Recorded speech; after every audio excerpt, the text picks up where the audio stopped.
Eccomi qui, buonasera a tutti, ciao carissimi, che piacere di vedervi di nuovo questa sabato sera. Lo sapete che le mie dirette sono sempre particolari, sempre interessanti e le persone che vi faccio conoscere sono persone straordinarie.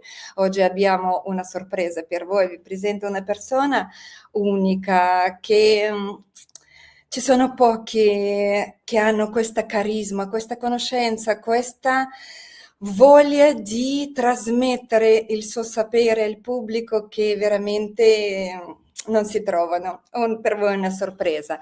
Adesso vorrei approfittare e salutarvi un po' tutti. Ecco, ciao Alfonso, sono contenta. Scrivetemi che ci siete, perché lo so che sabato sera tutti rilassati e noi vi facciamo la compagnia questo sabato sera, piuttosto che guardare la TV, guardate e ascoltate soprattutto Coyote.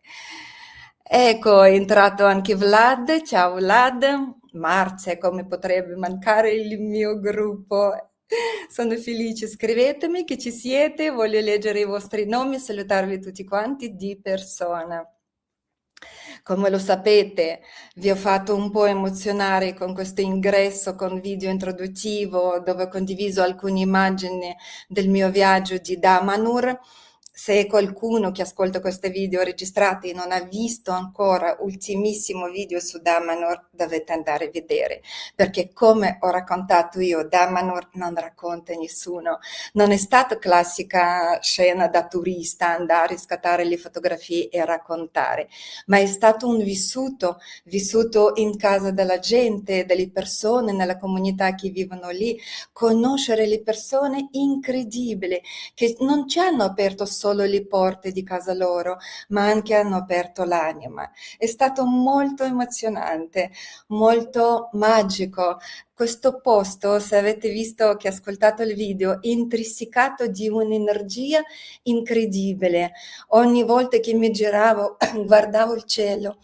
Scusate, ecco, forse nemici che mi stanno attaccando, vuol dire che sto dicendo la verità. Guardavo questo cielo, questi alberi, i fiori hanno le misure diverse, sono più colorati, più verdi, alberi ti parlano, si muovono, non lo so. Io vi invito tutti di venire con me, che vorrei andare al solstizio estivo ad Amanur, che ci sarà questa cerimonia è molto importante, allora chi con me nel nostro gruppo, io vi aspetterei, ci vediamo lì e così magari approfittiamo, facciamo qualche nostra pratica meditazione in questo posto talmente, scusate, sono molto emozionata perché quando parlo di queste cose lo sapete, sono molto naturale.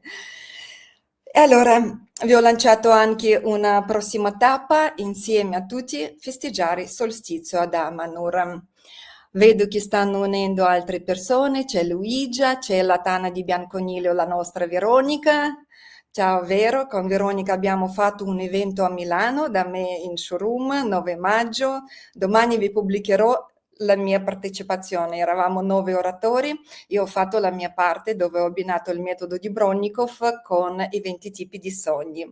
È molto interessante, domani vi spoilerò la 7ª lezione di scuola Bronnikov. C'è anche Rosalba, ciao a tutti. Vedo che siamo già diventando un buon numero.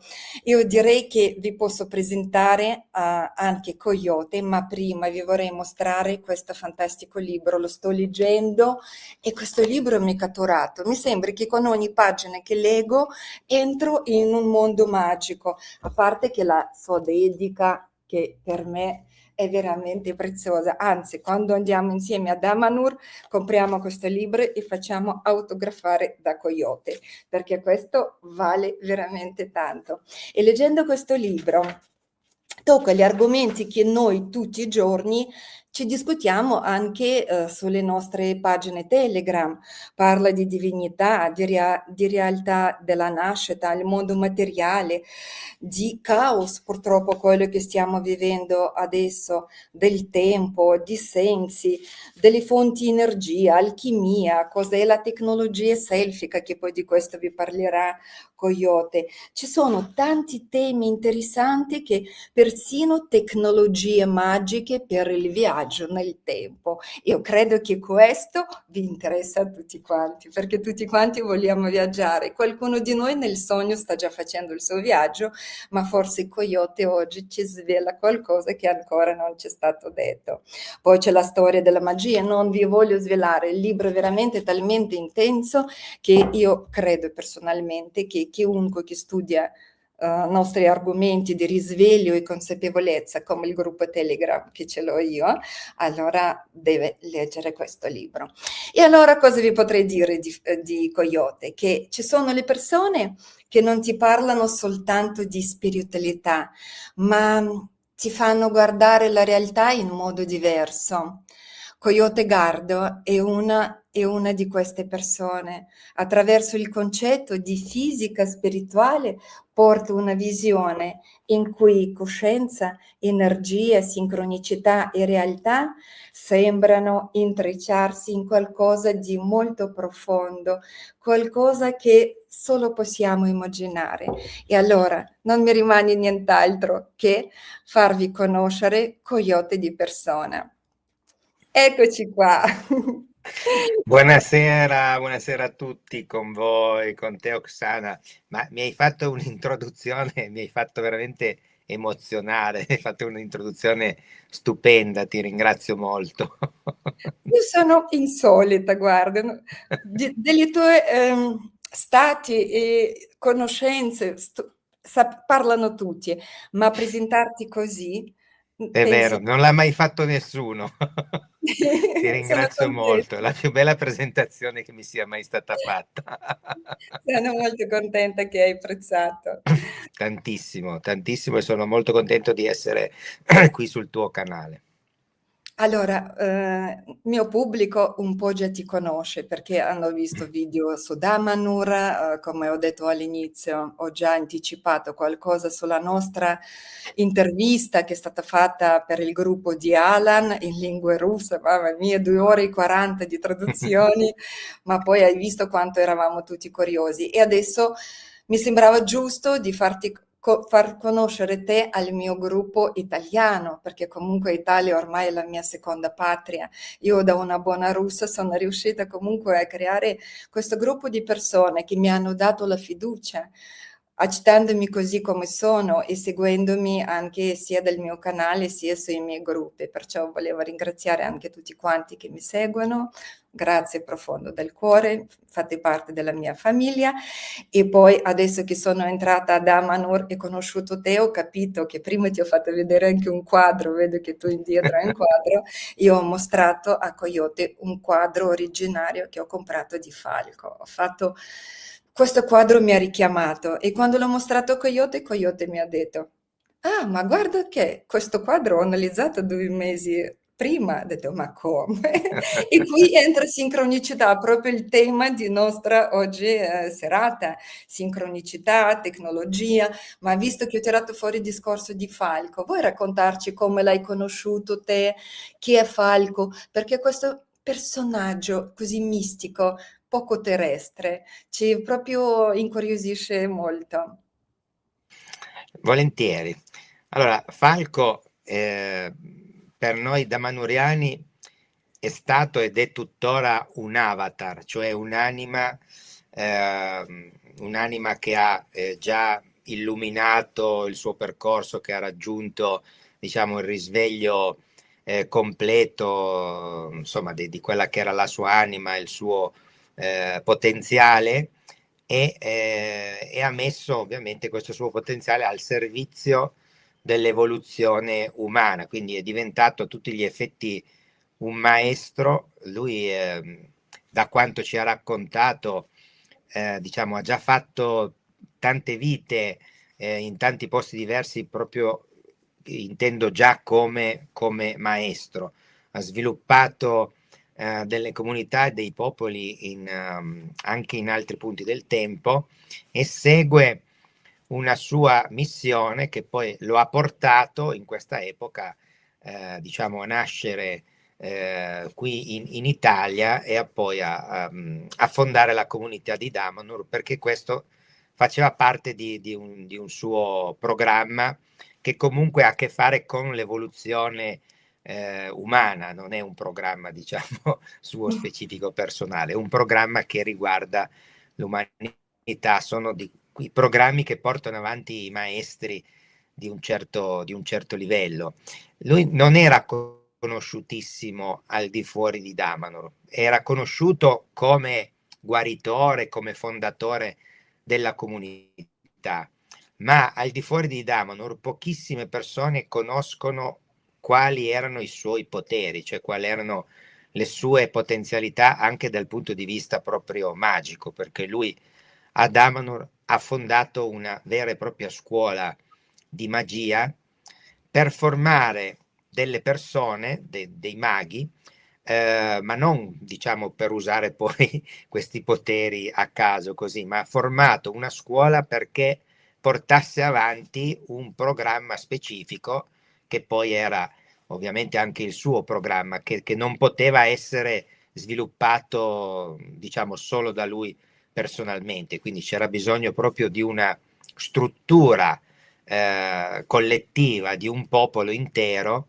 che portasse avanti tutti questi programmi. Quindi lui con il suo grande carisma e con insomma i suoi poteri che poi in diversi momenti ha anche mostrato proprio per far capire chi era lui, diciamo, è riuscito, come dire, a catturare l'attenzione di tante persone che nel tempo poi sono diventate i damanhuriani che seguono poi questo nostro programma e che continua tuttora perché anche se lui non c'è più da 13 anni dal punto di vista fisico, il programma va avanti, noi comunque siamo in contatto con lui, quindi riceviamo periodicamente delle istruzioni, delle informazioni da lui e questo programma va avanti e tanto per darvi l'idea della portata e dell'ampiezza di questi programmi, questo programma non si esaurirà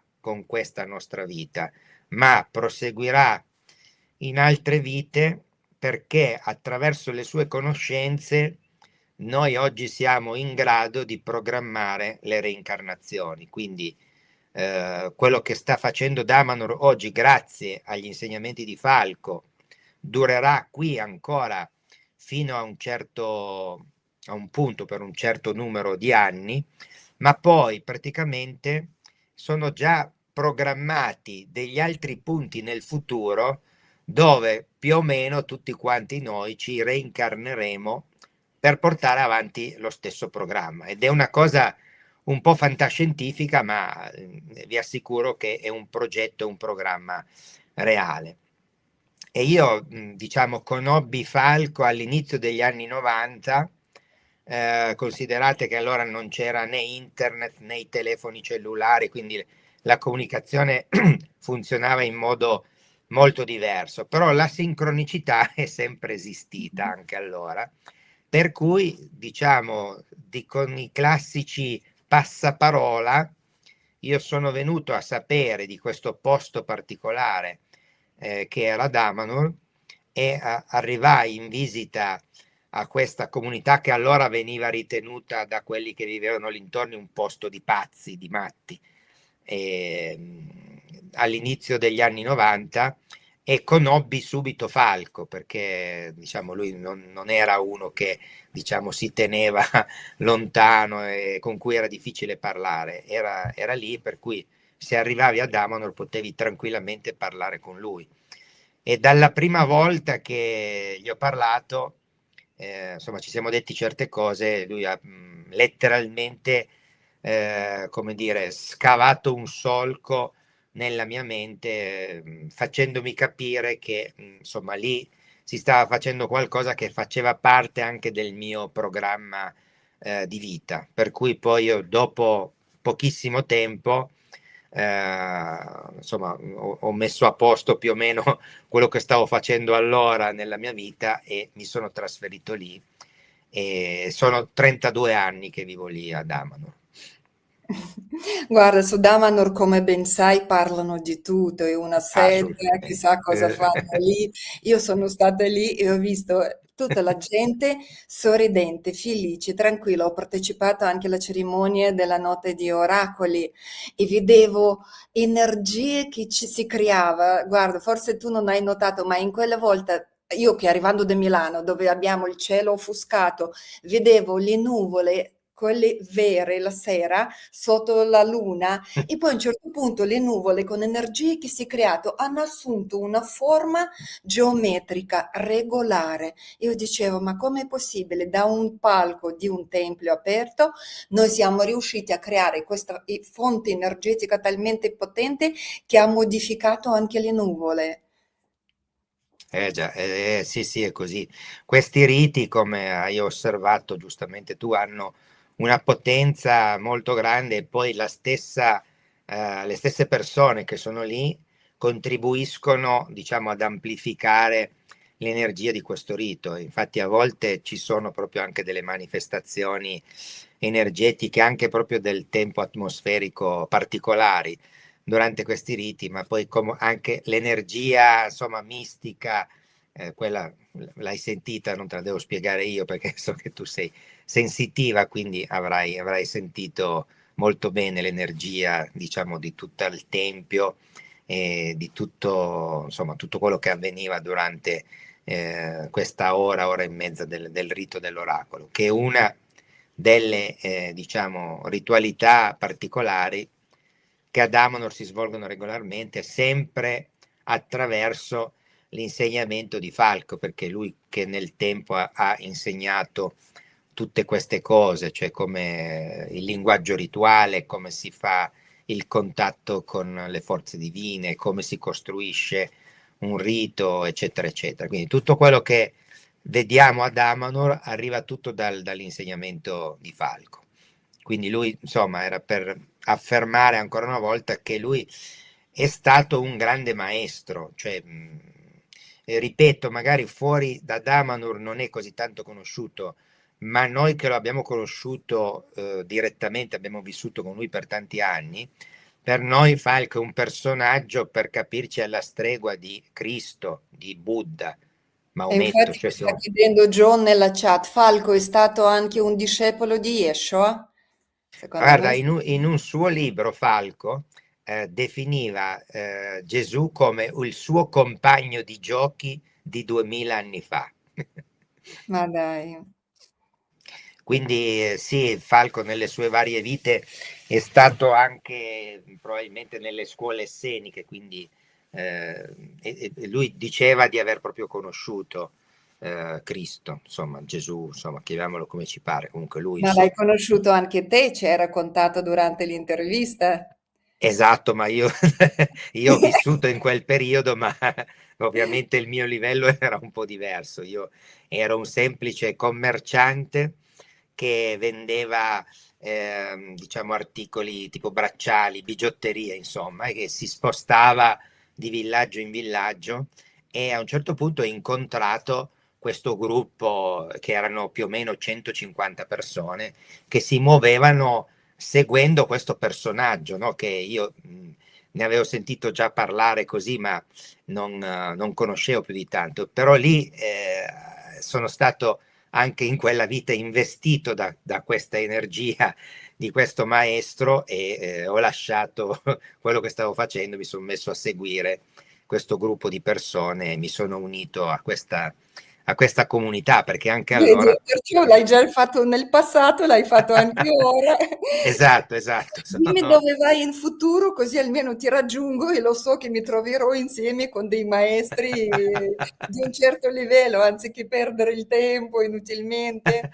Eh beh, ma vedi che sei arrivata anche tu, no? Quindi vedi che anche tu hai Esatto. i Hai sensori giusti. sensori giusti, ma poi vedrai adesso che se mi iscrivo alla vostra scuola di meditazione, chissà se Eh, unisco anche non ho a questo dubbi, non ho dubbi. percorso. Ascolta, tu ci avevi raccontato che Falco è arrivato qui dal futuro, dal 2560, mi sembra, hai detto Sì, com'è sì, là. approssimativamente in quegli anni lì, sì.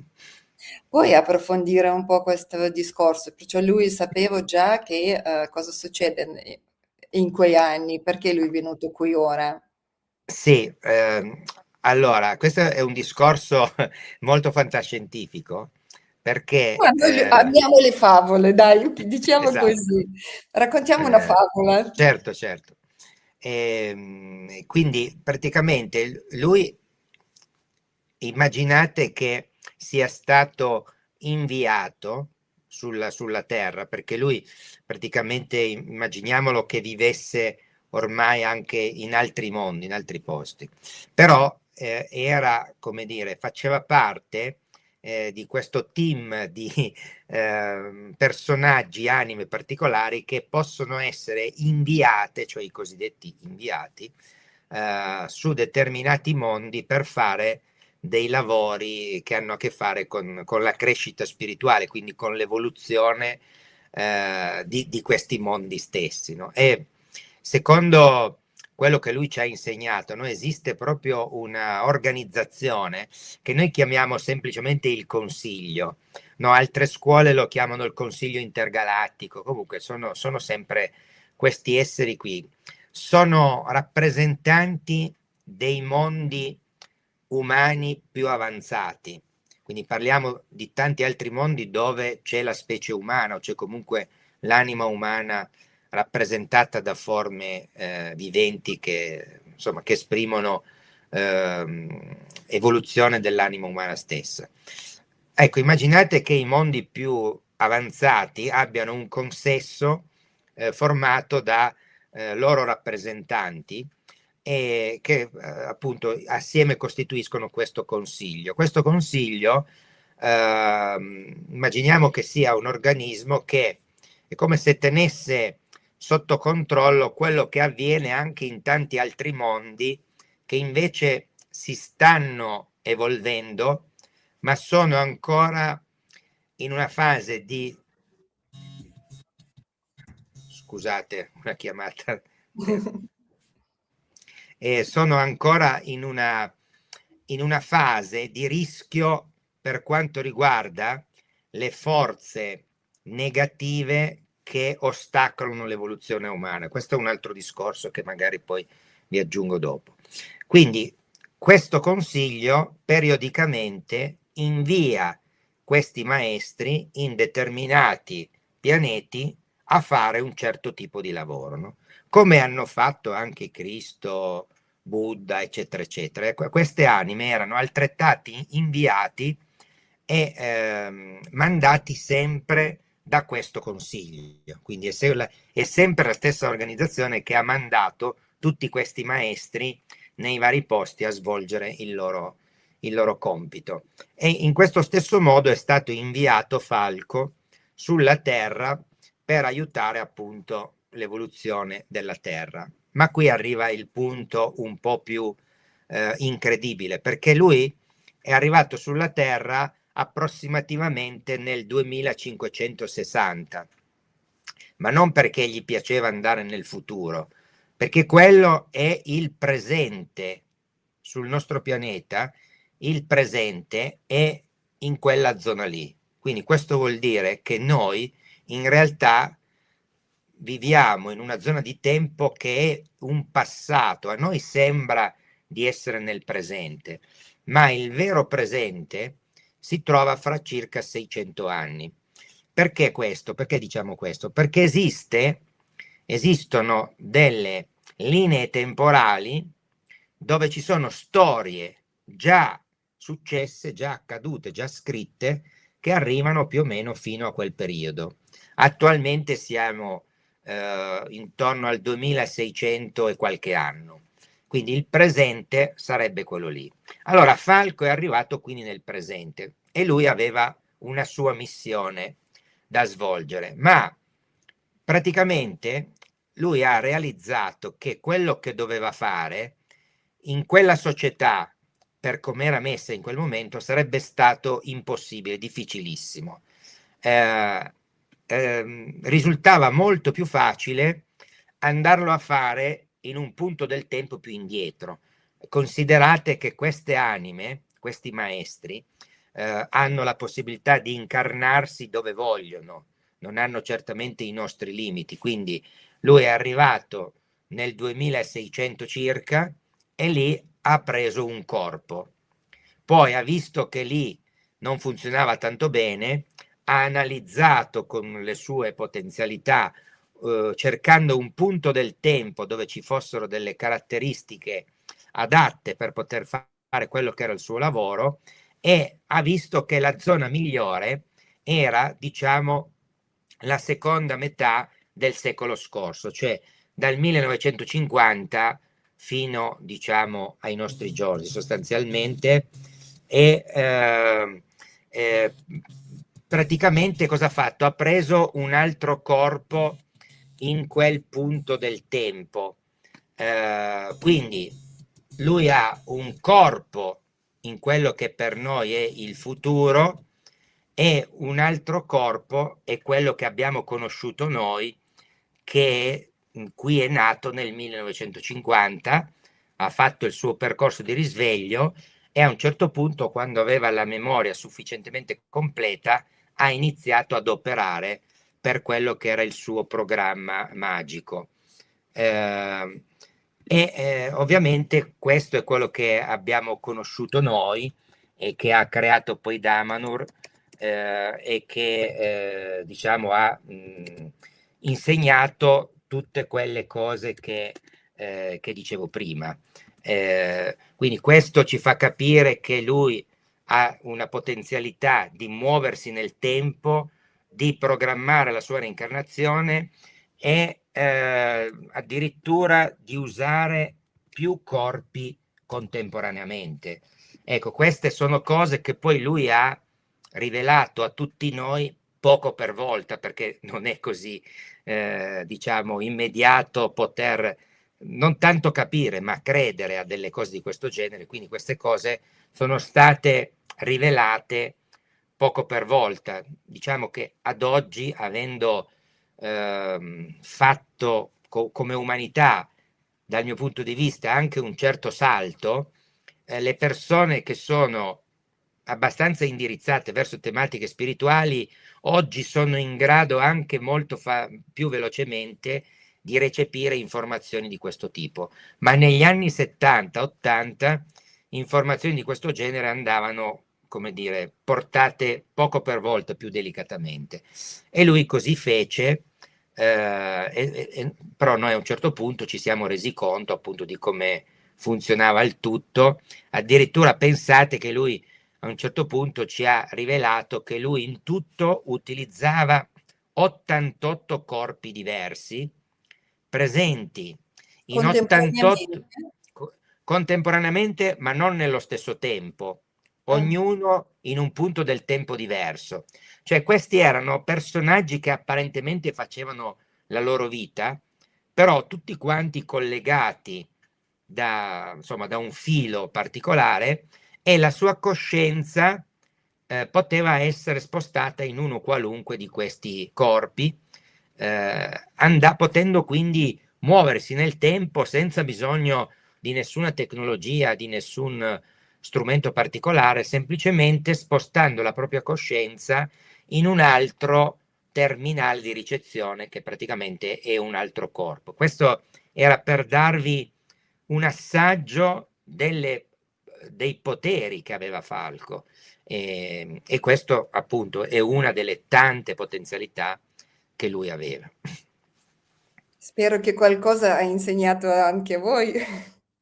Allora, lui ha insegnato tantissimo, tant'è che, come dicevo prima, tutto quello che vedi ad Amanur arriva dal suo insegnamento, e quindi tutta la ritualità, le varie scuole che oggi ci sono, tutti considerate che ad Amanur c'è una università interna che fa 60 tipi diversi di corsi, e ovviamente tutti questi arrivano dal suo insegnamento. Certamente noi non siamo al suo livello, perché lui era un avatar, quindi per arrivare al suo livello manca ancora qualche diciamo qualche vita probabilmente, però il programma è stato avviato e prosegue. Diciamo che noi siamo diciamo dei ricercatori che portano avanti un certo tipo di programma che lui ha portato qui, e noi ci rendiamo conto dell'importanza che ha questo programma, e continuiamo a lavorare con questo programma e portiamo avanti delle ricerche per capire ancora più a fondo tutte le cose che lui ha insegnato, perché appunto di alcune cose noi abbiamo i titoli, ma bisogna, come dire, riempire di sostanza questi argomenti, ma perché sono tantissimi, appunto, guardando anche solo l'indice del libro che stavi leggendo prima, puoi avere un'idea della vastità del suo insegnamento. Guarda, io ti leggerei qualche domanda prima di passare alla sincronicità, così rispondiamo il primo blocco di domande e poi andiamo un po', approfondiamo la sincronicità, perché allora vediamo se ho perso qualcuno. Possiamo programmare e rendere nella realtà 3D anche la proiezione dei nostri sogni onirici? Chiede Francesca.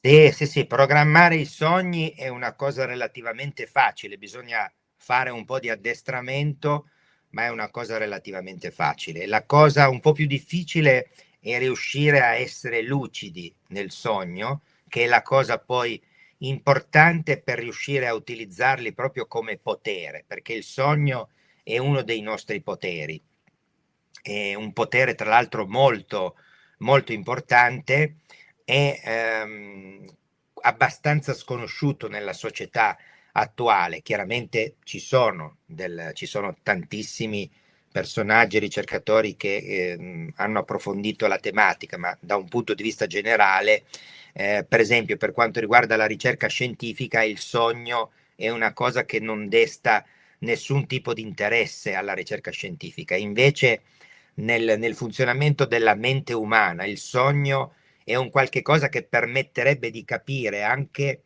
molto meglio come funziona il cervello, ma la ricerca scientifica attuale si disinteressa quasi del tutto di quello che sono i sogni, ritenendoli una cosa, diciamo così, una curiosità che avviene durante la notte. Invece il sogno è proprio uno dei nostri poteri più importanti e proprio per questo è un tema che viene studiato tantissimo ad Amanur.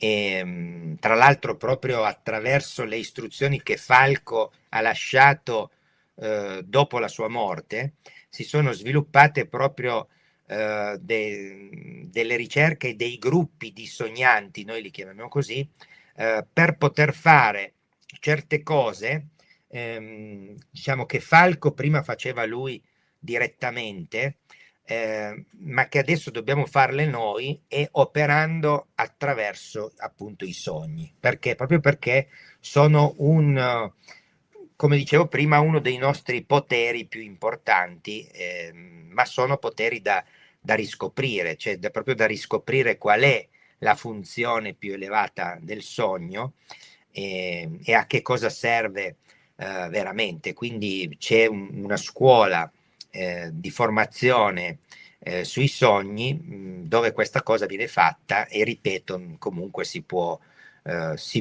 sviluppare abbastanza facilmente, serve naturalmente un po' di costanza, la possibilità di programmare i propri sogni. Molto interessante. Guarda, ti leggo un'altra domanda. La sincronicità serve per riportarci dentro il nostro percorso anemico? Esattamente, il suo significato più importante è esattamente questo. Voi considerate che la sincronicità è una forza che serve per produrre evoluzione, ok? Da un punto di vista generale dell'universo nel suo insieme, produce, cioè porta l'universo verso una direzione evolutiva. Se andiamo a vedere sul piano individuale, la sincronicità praticamente fa la stessa cosa anche per ognuno di noi, quindi cerca di selezionare quegli eventi che ci possono maggiormente portare verso una direzione evolutiva. Il problema spesso siamo invece noi, che non capiamo magari in certi momenti che quegli eventi sono quelli proprio che ci servono, per cui cerchiamo di andare da un'altra parte, no? Cerchiamo di cambiare direzione. Allora la sincronicità che cosa fa? per farci capire che stiamo sbagliando strada, ci mette degli ostacoli. E quando ci mette degli ostacoli, magari la persona più testarda comincerà a credere di essere sfortunata. Allora però con pazienza e costanza magari supera quell'ostacolo, ma continua ad andare nella direzione sbagliata. Per cui la sincronicità gli mette un altro ostacolo e allora comincerà a pensare di essere sfortunato, che l'universo ce l'ha con lui, eccetera, eccetera. Ecco, invece, in quelle circostanze bisogna semplicemente riuscire ad avere un attimo di neutralità e provare a chiedersi: ma che cosa mi starà dicendo l'universo? Che cosa mi starà dicendo la sincronicità? Cosa mi vuol fare capire? E in realtà non è così difficile capire quello che ci dice, perché se ci mette degli ostacoli, noi dobbiamo cambiare direzione. Cambiando direzione, se prendiamo quella giusta, immediatamente la sincronicità ci risponde con eventi che per noi sono favorevoli. E quindi si capisce molto chiaramente se noi stiamo seguendo il nostro percorso, o perlomeno se uno ha un minimo lavorato sulla sua sensibilità, insomma, cercato un po' di lavorare per sviluppare la sua anima, il potenziale della sua anima, lo capisce. Purtroppo molti non lo capiscono. Vabbè, nel mondo in generale, dal mio punto di vista, il 70% della popolazione mondiale comunque dorme e non capisce niente di queste cose che stiamo dicendo, ma circa un 30% invece rappresenta quella parte di umanità che è sensibile al programma di risveglio che negli ultimi 50 anni è avvenuto, è stato portato e continua a essere sviluppato sul pianeta. E quindi questo programma ha prodotto degli effetti. La sincronicità come legge comunque continua a fare il suo lavoro, e tra l'altro nelle mie specializzazioni di ricerca c'è proprio la sincronicità, e io ho sviluppato proprio delle tecniche che poi sono molto semplici, ma che occorre anche qui un po' di costanza e di continuità per apprenderle, per dialogare con la sincronicità e farci proprio dei discorsi, quindi fare delle domande e ottenere delle risposte che arrivano attraverso gli eventi stessi che fanno parte della nostra realtà, perché il linguaggio della sincronicità sono gli eventi. E questi eventi a volte ci dicono molto chiaramente delle cose, altre volte il loro significato non è così immediatamente comprensibile, ma può essere interpretato. Ecco, quello che io ho sviluppato come ricerca è proprio l'interpretazione degli eventi per capire quello che la sincronicità sta dicendo, ed è un lavoro anche molto divertente dal mio punto di vista e anche molto stupefacente, perché la sincronicità molto spesso dà delle risposte veramente precise, veramente potenti, e che però non sempre noi siamo in grado di capire, diciamo, immediatamente. Tanto per farvi un esempio molto concreto, se oggi voi sentite l'espressione stretto di Hormuz, tutti capite, no? Che cosa comporta questa, cioè di cosa stiamo parlando e quello che oggi succede. Ecco, immaginate che, anzi immaginate, vi racconto un fatto reale.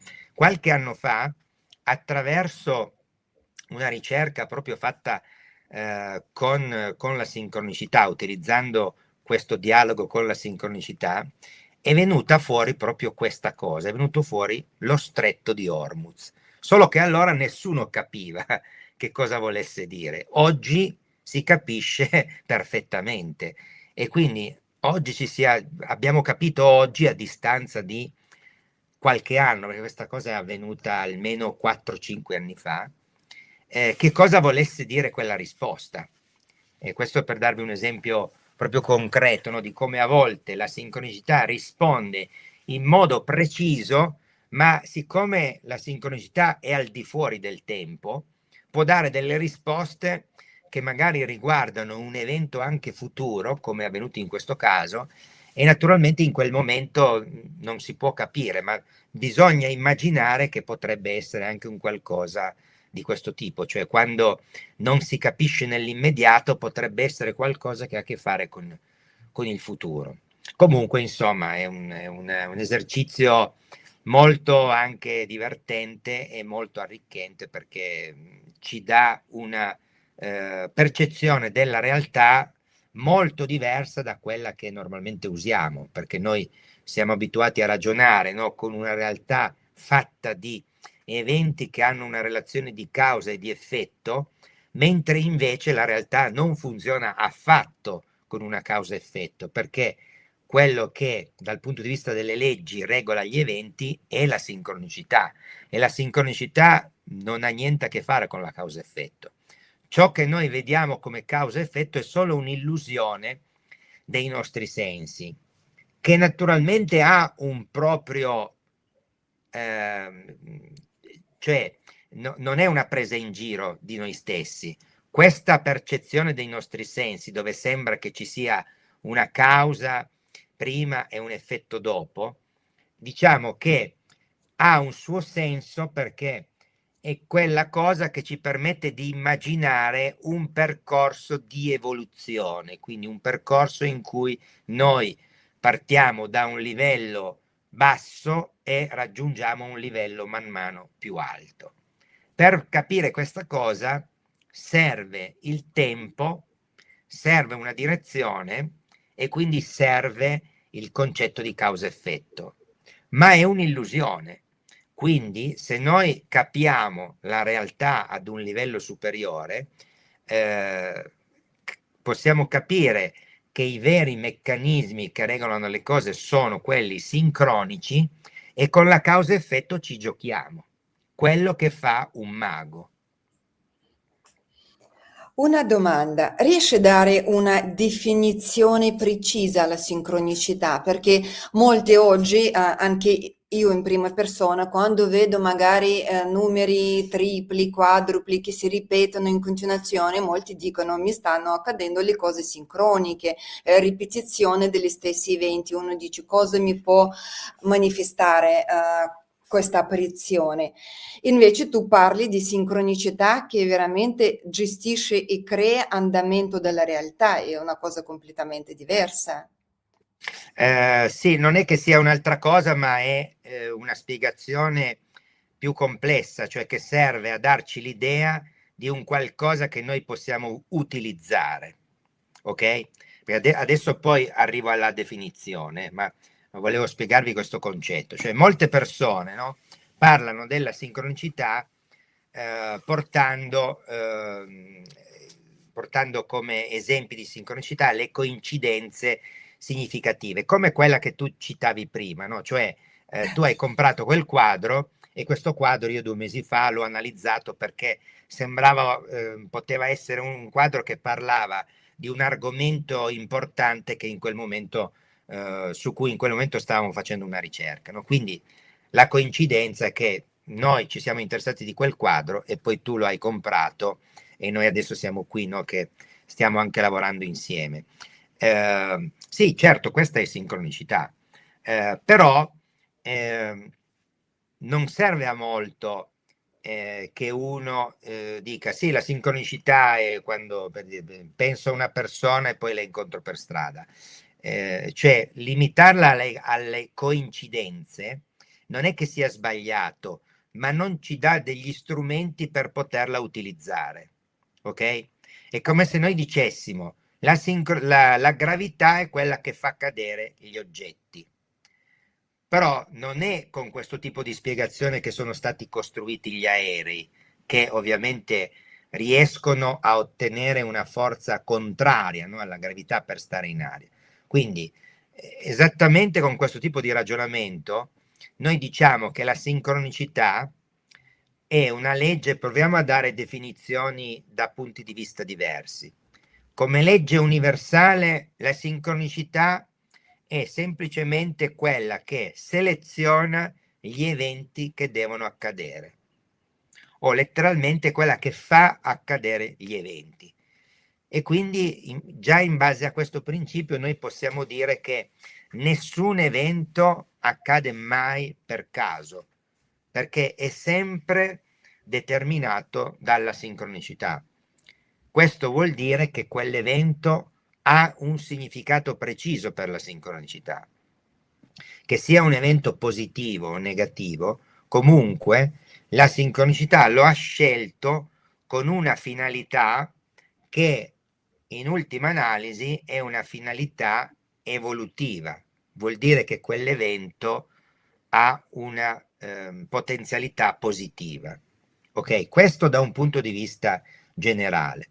Se noi cerchiamo di definire la sincronicità a livello personale, cioè di che cosa fa la sincronicità rispetto a noi, possiamo definirla in questo modo.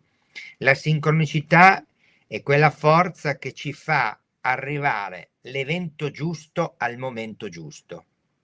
Quindi quella è per noi la sincronicità, quando noi riusciamo a ottenere questo incontro perfetto, cioè l'evento che ci serve è nel momento giusto, perché magari l'evento potrebbe anche arrivare, ma quando noi non siamo più lì e quindi non ci serve a niente.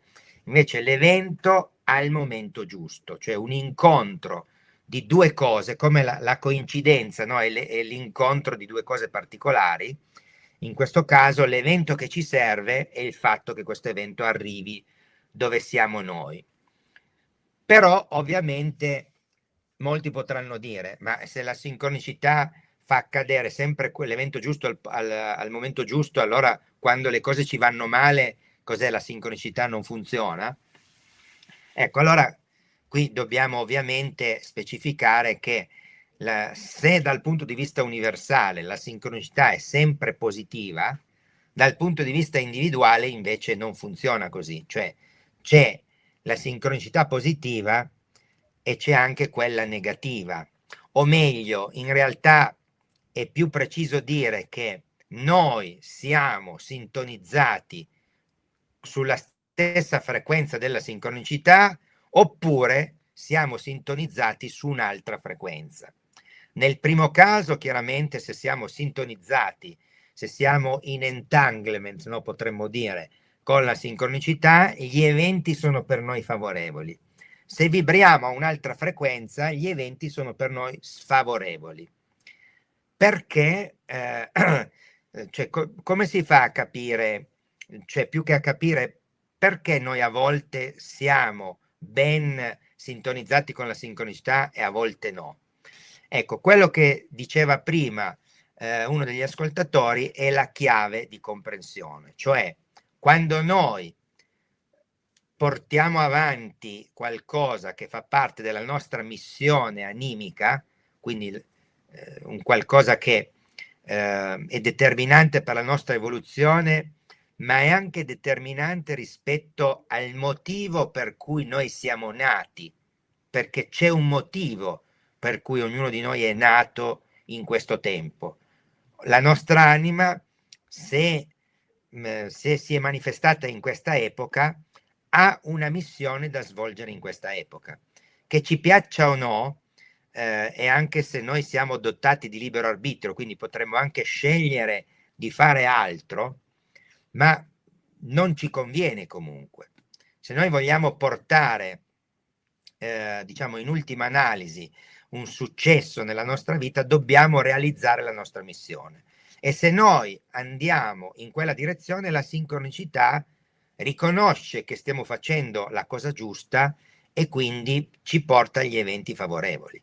Quindi da questo punto di vista è molto facile capire che quando le cose ci vanno male è perché noi stiamo lavorando, stiamo mettendo energia in cose che non hanno a che fare con la nostra missione.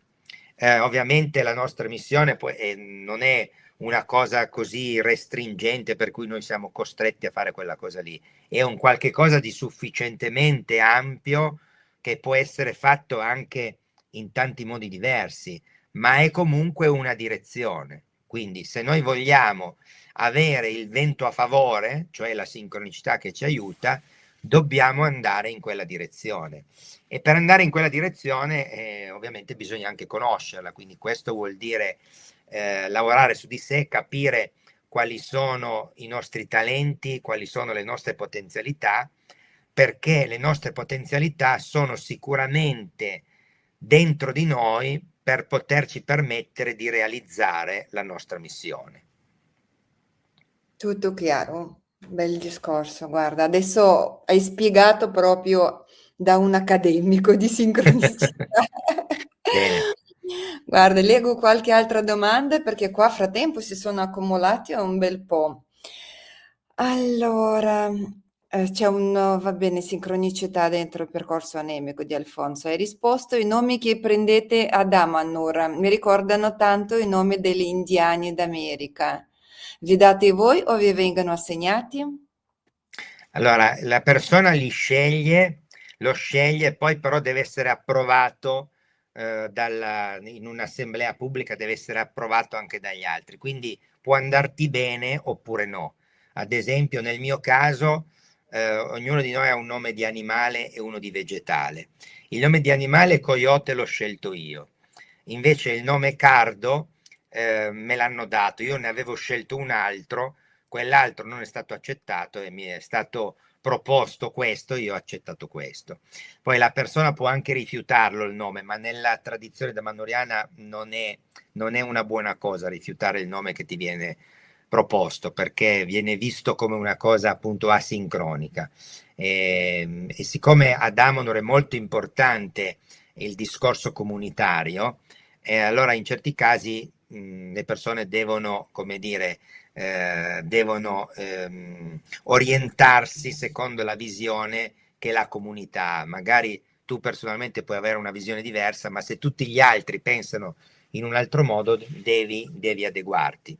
Questo non è sempre giusto al 100%, perché a volte magari quella persona ha, al di là del nome, dico in generale, magari quella persona ha proprio la visione giusta e le altre 99 no, e quindi in alcuni casi particolari la persona deve anche insistere se è proprio convinta di avere diciamo, l'elemento che serve in quel momento. Però in generale, se tu vuoi andare in una direzione e altri 9 in un'altra, conviene, diciamo, assecondare la volontà collettiva. Nel caso del nome, questo è proprio una tradizione, quindi uno propone il suo nome, se gli viene accettato bene, altrimenti gli viene suggerito un altro e si prende quello lì. Molto bello questo, però se per esempio uno dice io voglio, mi sento una gorilla e poi ti assegnano il nome formica, uno non si sente un po' sminuito?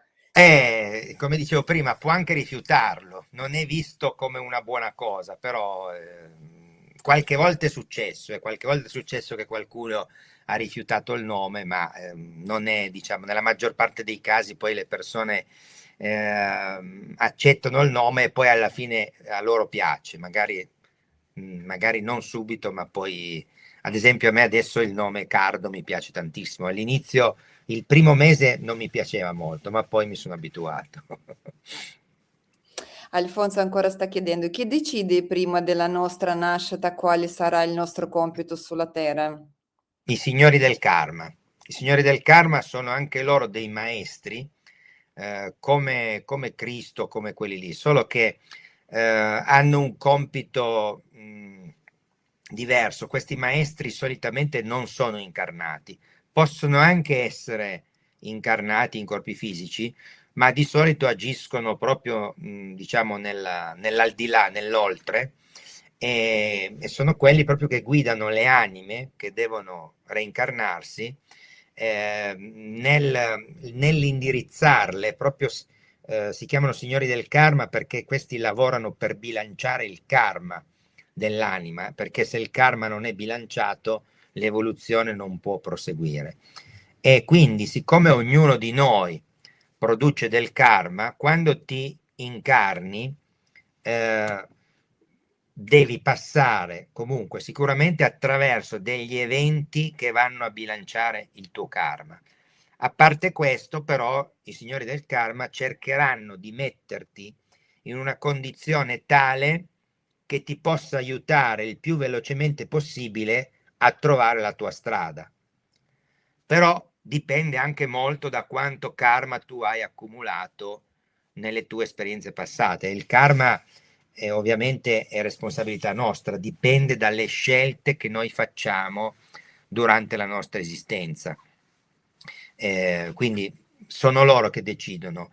Quando un'anima arriva ad un certo livello più avanzato, può scegliere autonomamente, ma prima di questo livello non può scegliere perché non sarebbe in grado di capire dove nascere, in che condizioni per portare avanti la sua evoluzione. È impossibile avere questa visione a meno che non si sia raggiunto già un livello che è un livello piuttosto elevato di coscienza, dove si ha una visione del tempo che non è solo legata alla nostra vita attuale, e quindi si può avere una valutazione molto più ampia di quella che invece altrimenti noi avremmo avendo solo il punto di vista della nostra vita attuale.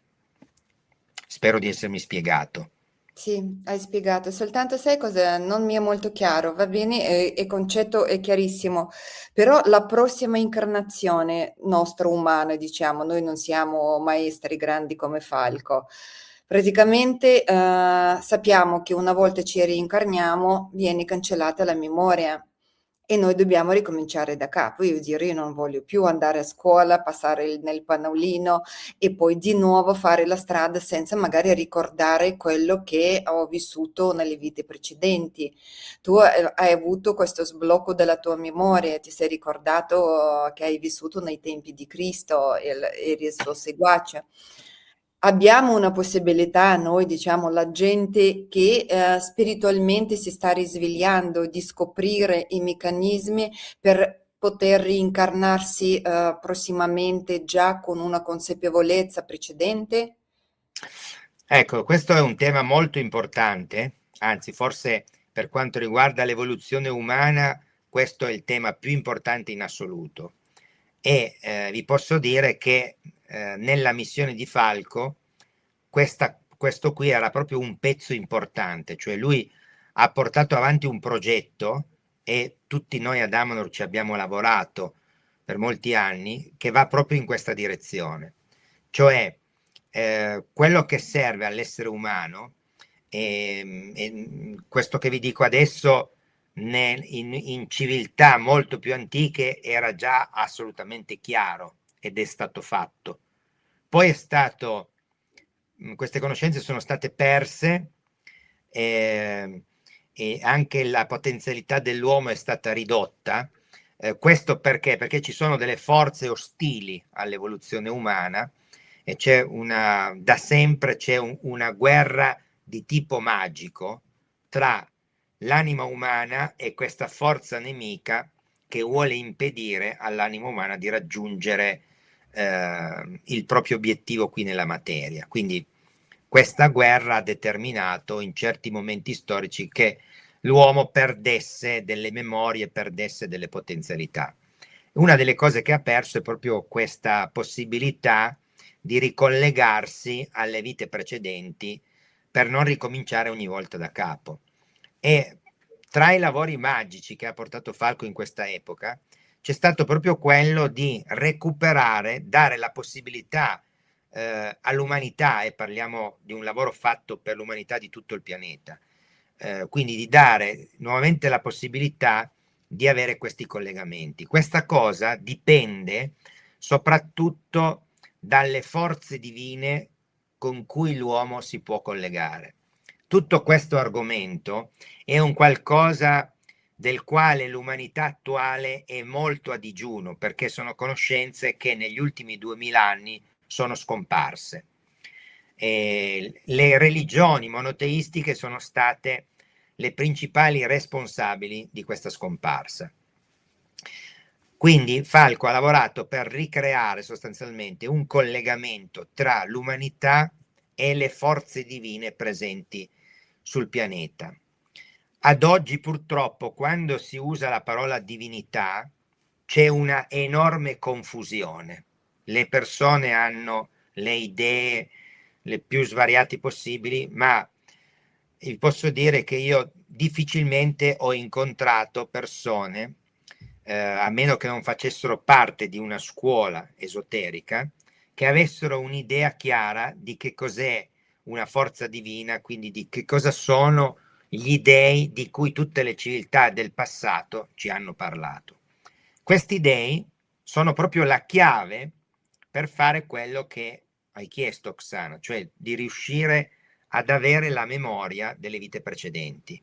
In pratica, per poterlo fare, noi dobbiamo essere alleati con delle forze divine. Per quale motivo?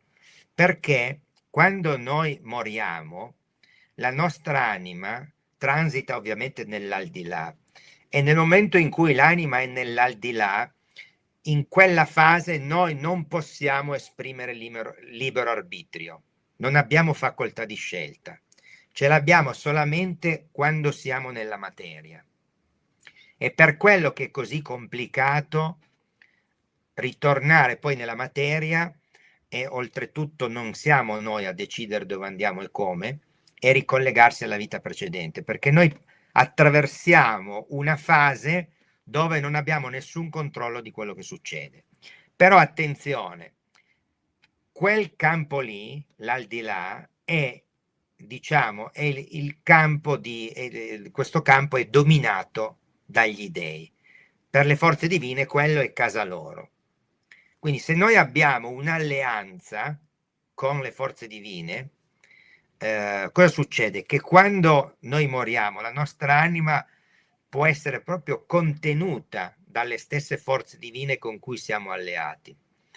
E, e, e attraverso questa alleanza noi possiamo, ovviamente, questa alleanza sarà fatta, si baserà su uno scambio reciproco, quindi noi dobbiamo dare qualcosa alla divinità, la divinità in cambio che cosa farà?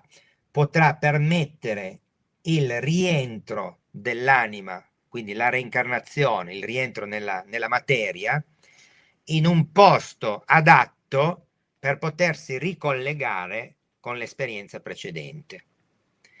E il lavoro che è stato fatto ad Amanor nei primi 30 anni, ad Amanor chiamiamo questa cosa l'operazione Triade, questo lavoro serve esattamente in questa direzione. Adesso è difficile spiegarlo più dettagliatamente perché occorrerebbe molto tempo, ma è un lavoro di magia teurgica con il quale è stata creata una nuova alleanza. Per il momento questa alleanza è stata fatta dalle persone che avevano la conoscenza per poterla fare, ma è un'alleanza che vale per tutta l'umanità, e nel prossimo futuro io credo che la sincronicità stessa farà in modo che l'umanità trovi, come dire, la sua modalità per capire questa nuova situazione, perché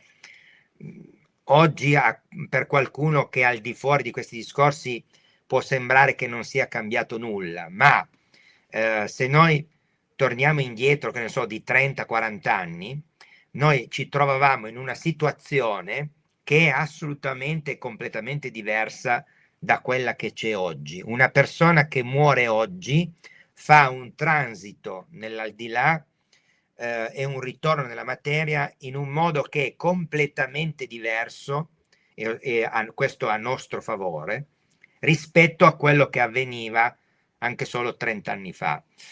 Questa cosa, ripeto, essendo una materia, una conoscenza di cui l'umanità è a digiuno da quasi 2000 anni, richiederà un po' di tempo per essere compresa. Noi stessi ad Amanor, quando Falco ci spiegava queste cose nei primi anni, non capivamo niente. Noi stessi ci abbiamo messo anni e anni e anni per capire che cosa avveniva, che cosa stavamo facendo. Quindi questo per dirvi che effettivamente non è una cosa semplicissima, ma è un lavoro importantissimo e serve apposta per quello, per fare in modo che l'anima umana di vita in vita possa collegare tutte le sue esperienze e non ricominciare da capo. Quindi è una cosa assolutamente effettivamente importante. Guarda, ci sono anche un po' di amici da Monoriani, guarda, che ti salutano. Adesso mi è capitato il messaggio da Basilisco. Con te, Coyote, grazie per essere venuto sullo splendido canale di Oksana. Con te carissimo, grazie, grazie. Poi c'era ancora qualcun altro, però si è nascosto con tutti i messaggi perché sono tanti, un po' hanno discusso sulla questione di anima, infatti tu hai spiegato molto bene sull'anima, sulla reincarnazione. È arrivata anche una domanda sulle tecnologie, aspetta che ho visto, Viola aveva chiesto come possiamo utilizzare tecnologia a nostro favore. Ecco, come curare il corpo fisico, utilizzare tecnologia o qualche tipo di nuova medicina. Qui adesso di sincronicità piano piano stiamo passando alla selfie, vedo, vedi anche la chat segue proprio il tuo racconto. Incredibile perché queste domande sono arrivate prima, ma io ancora non te le avevo detto e tu non le leggi. Sì, allora, Guarda qua, finiamo magari con prego, sincronicità e prego. passiamo alla selfie, perché Alfonso chiede: ci insegni un trucchetto per capire ciò che per noi è la sincronicità? Esiste un trucco? Sì, esiste un trucco. Vi posso fare un vi posso dire molto velocemente la tecnica, poi ovviamente bisogna per comprenderla bene bisogna esercitarla e ci vuole qualcuno che la sappia fare, che te la fa vedere un po' di volte, no, come avviene per tutte le cose. Se tu insegni a fare, che ne so, a scolpire un qualche cosa, chi impara deve guardare lo scultore che lo fa E e ripetere, vedendolo ripetere. man mano imparano. Però, se dovessimo dire molto velocemente, voi alla sincronicità potete chiedere qualunque cosa. Voi considerate che nel momento stesso in cui voi state facendo una domanda, contemporaneamente la sincronicità ha già risposto, perché non c'è un prima e un dopo. Come vi dicevo prima, la causa-effetto nella sincronicità non esiste. Quindi, quando voi state facendo la domanda, nello stesso istante, davanti a voi, nell'ambiente che voi potete percepire, c'è già la risposta. La risposta che cos'è? È un evento che è nel vostro campo di percezione, quindi qualcosa che potete vedere, qualcosa che potete sentire, qualcosa che cade sotto la percezione dei vostri sensi. Quindi sostanzialmente voi fate la domanda, poi osservate tutto attorno a voi e la prima cosa che colpisce maggiormente la vostra attenzione è la risposta. Qualunque cosa sia, questa risposta alcune volte è già assolutamente chiara e quindi non serve neanche interpretarla. Facciamo un esempio: se voi ad esempio, no, dovete fare un qualche cosa di molto importante domani e siete un po' in ansia e chiedete alla sincronicità: questa cosa che devo fare domani andrà bene? Ecco, allora immaginate che mentre fate questa domanda, che ne so, siete in auto, avete la radio accesa e sentite alla radio una notizia che dice un grande successo alla manifestazione, eccetera, eccetera, eccetera. Allora, voi avete chiesto questa cosa andrà bene e contemporaneamente avete sentito alla radio un annunciatore che diceva un grande successo, eccetera, eccetera, eccetera. Allora, capite, qui la risposta è immediatamente chiara, cioè andrà bene. Se invece la notizia fosse stata un grave incidente, 5 morti in un incidente stradale, ecco, in quel caso lì probabilmente la risposta era negativa. Quindi queste sono alcune cose veramente semplici, ma assolutamente efficaci e reali. Però altre volte il messaggio non è subito così chiaro, perché se voi siete in una situazione di connessione molto buona con la sincronicità, vi arrivano risposte così perfettamente chiare. Ma è difficile che si sia sempre in quel modo, quindi tante altre volte arrivano come risposte degli eventi che non sono immediatamente chiari, ma sono giusti, però bisogna interpretarli. Come si fanno a interpretare? E qui la cosa è più difficile, se non, per capirlo bisogna farlo un po' di volte insieme, dovreste vedere come lo faccio io e poco per volta imparate. Però sostanzialmente bisogna fare una associazione di idee. Cioè, per esempio, voi fate la domanda, come risposta vedete una bicicletta rossa che passa per strada. Per esempio, voi avete chiesto se la vostra cosa che farete domani andrà bene e la risposta è una bicicletta rossa che passa per strada. Quella è una risposta precisa e la sincronicità non sbaglia mai. Però che tipo di risposta vi può dare la bicicletta rossa? Ecco, bisogna interpretare. Per interpretare bisogna fare un'associazione di idee. Ed è un esercizio, ripeto, adesso è inutile che ve lo spiego qui perché tanto anche quando faccio i corsi mi ci vogliono 2 o 3 ore per farlo capire alle Ti persone. veniamo a Quindi trovare allora ad Amanur. ecco, se venite ad Amanur facciamo una dinamica e ve lo faccio vedere praticamente dal vivo, che è molto meglio, e così magari lo capite. Ottimo. E allora guarda, ne possiamo parlare tanto, ti racconterei anche io, ho chiesto una volta alla sincronicità, mi serviva un nuovo progetto di lavoro, un nuovo marchio, e poi ero in autostrada e mi è sorpasso un furgone meraviglioso progetto G. Io dico, ecco, c'è la sincronicità, però poi gli eventi sono messi che ho parlato con questa azienda e questa azienda ha detto, Oksana, siamo talmente contenti e felici di te, però sei troppo tanto per noi. Come troppo tanto? Perché era seconda linea, non è, no, noi ti vediamo la tua attività per la nostra prima linea, non per la seconda, sei troppa, ma siccome la prima è occupata, allora niente. Allora qua sincronicità mi ha fatto un bel gioco. Prima mi dice meraviglioso, però poi dicono che no.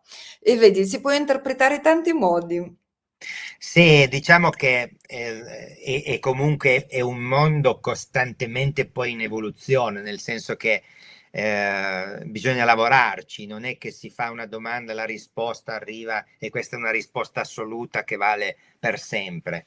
È un sistema dinamico e per cui succede che a volte magari la cosa che va bene oggi non va bene domani, perché domani gli eventi hanno cambiato anche direzione da un punto di vista globale, quindi è un sistema molto dinamico, quindi capisco quello che Hai dici. ragione, perché Eh, anch'io non ero convinta al 100% di questa collaborazione. Probabilmente nel tempo anch'io mentalmente ho chiesto sincronicità di non realizzarsi perché non ero pronta.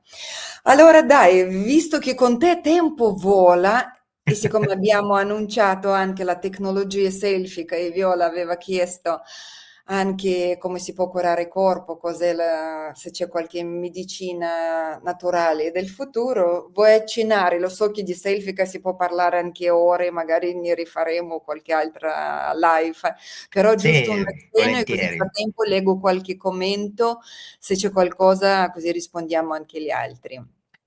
Sì, allora la tecnologia selfica è, ecco, Oksana ci sta mostrando proprio un oggetto che fa parte della tecnologia selfica, questo è un bracciale che si indossa e la tecnologia selfica diciamo si esprime attraverso delle strutture fatte di solito di metallo.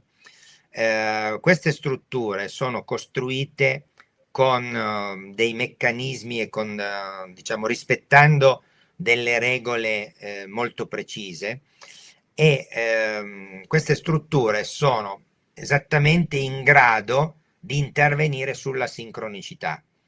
Quindi stiamo parlando sempre di sincronicità. Noi come esseri umani abbiamo l'accesso e la possibilità di manipolazione della sincronicità in modo più indiretto. Lo possiamo fare, ma come dicevo prima, serve sempre una interpretazione. La tecnologia selfica invece ha un accesso diretto.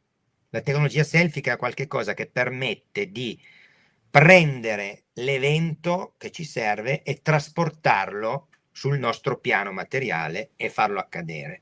Quindi ha un accesso proprio diretto, non serve interpretare, non serve mediare. Quel bracciale che tu hai mostrato è un bracciale, per esempio, che ha un programma. Quello è quello delle personalità, è un multifunzione. Quello probabilmente è un multifunzione. Comunque, una delle funzioni è quella di armonizzare le personalità che sono contenute dentro l'individuo. Quindi, per realizzare quel programma, cioè creare armonia tra le personalità, dal punto di vista sincronico, non è che bisogna capire delle cose, no, semplicemente sono eventi. Quindi questi eventi esistono diciamo, dal punto di vista delle potenzialità sincroniche che sono infinite. Questi eventi esistono. Quindi attraverso un dispositivo selfie come quel bracciale, quel tipo di evento viene richiamato e addensato nella materia.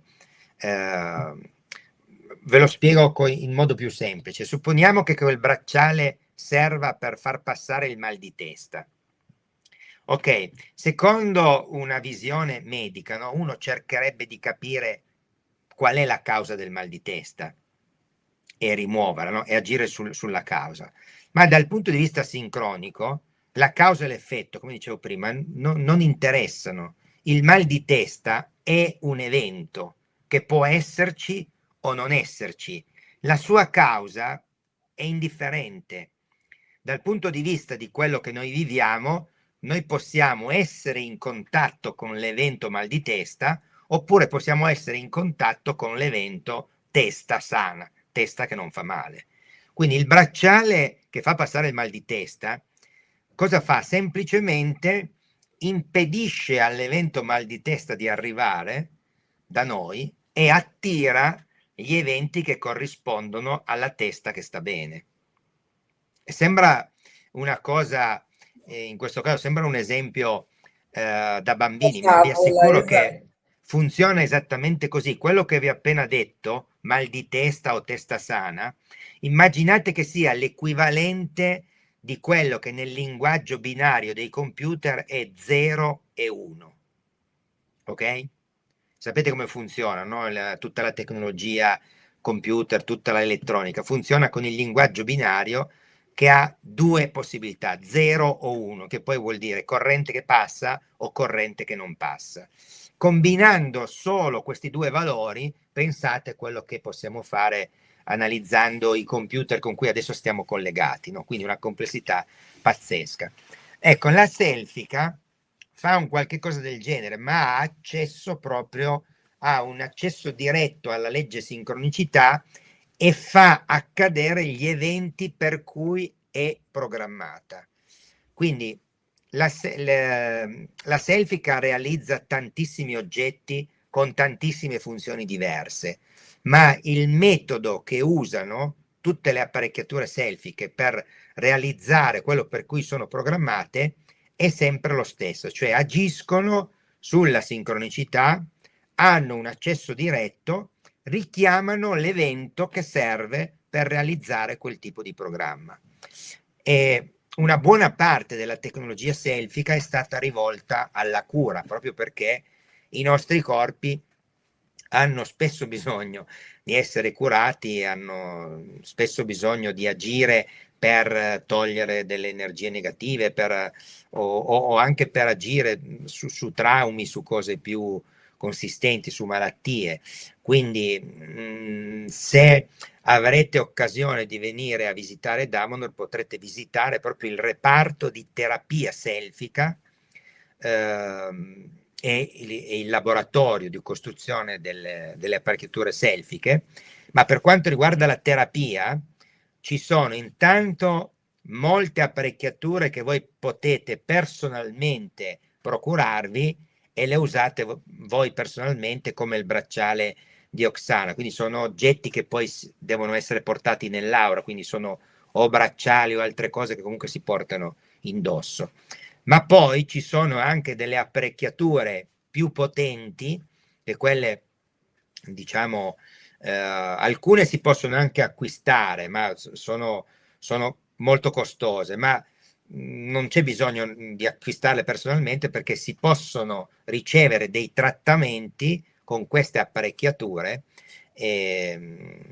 L'unico, diciamo, l'unico limite è che queste apparecchiature sono ad Amador, non ci sono da altre parti, quindi se si vuole avere dei trattamenti di questo tipo bisogna venire a farli ad Amador, o alcuni tipi di trattamenti si possono fare anche in altri posti dove ci sono persone collegate ad Amador che hanno alcune apparecchiature che sono anche facilmente trasportabili perché sono piccole, ma ad Amador ci sono alcune apparecchiature, quelle più potenti in assoluto, quelle non sono trasportabili più di tanto, quindi quei tipi di trattamenti si possono fare L'ho ad fatto quel Amador. trattamento, sembra una cosa futuristica gigantesca che ero sdraiato sul littino, sui binari e, Esattamente. e si spostava il littino sotto questa apparecchiatura con tante... Ecco, e- e- quella cosa lì che hai fatto, e poi la trovi sul libro, la trovi spiegata, no? Quella è l'applicazione dei microattrattori,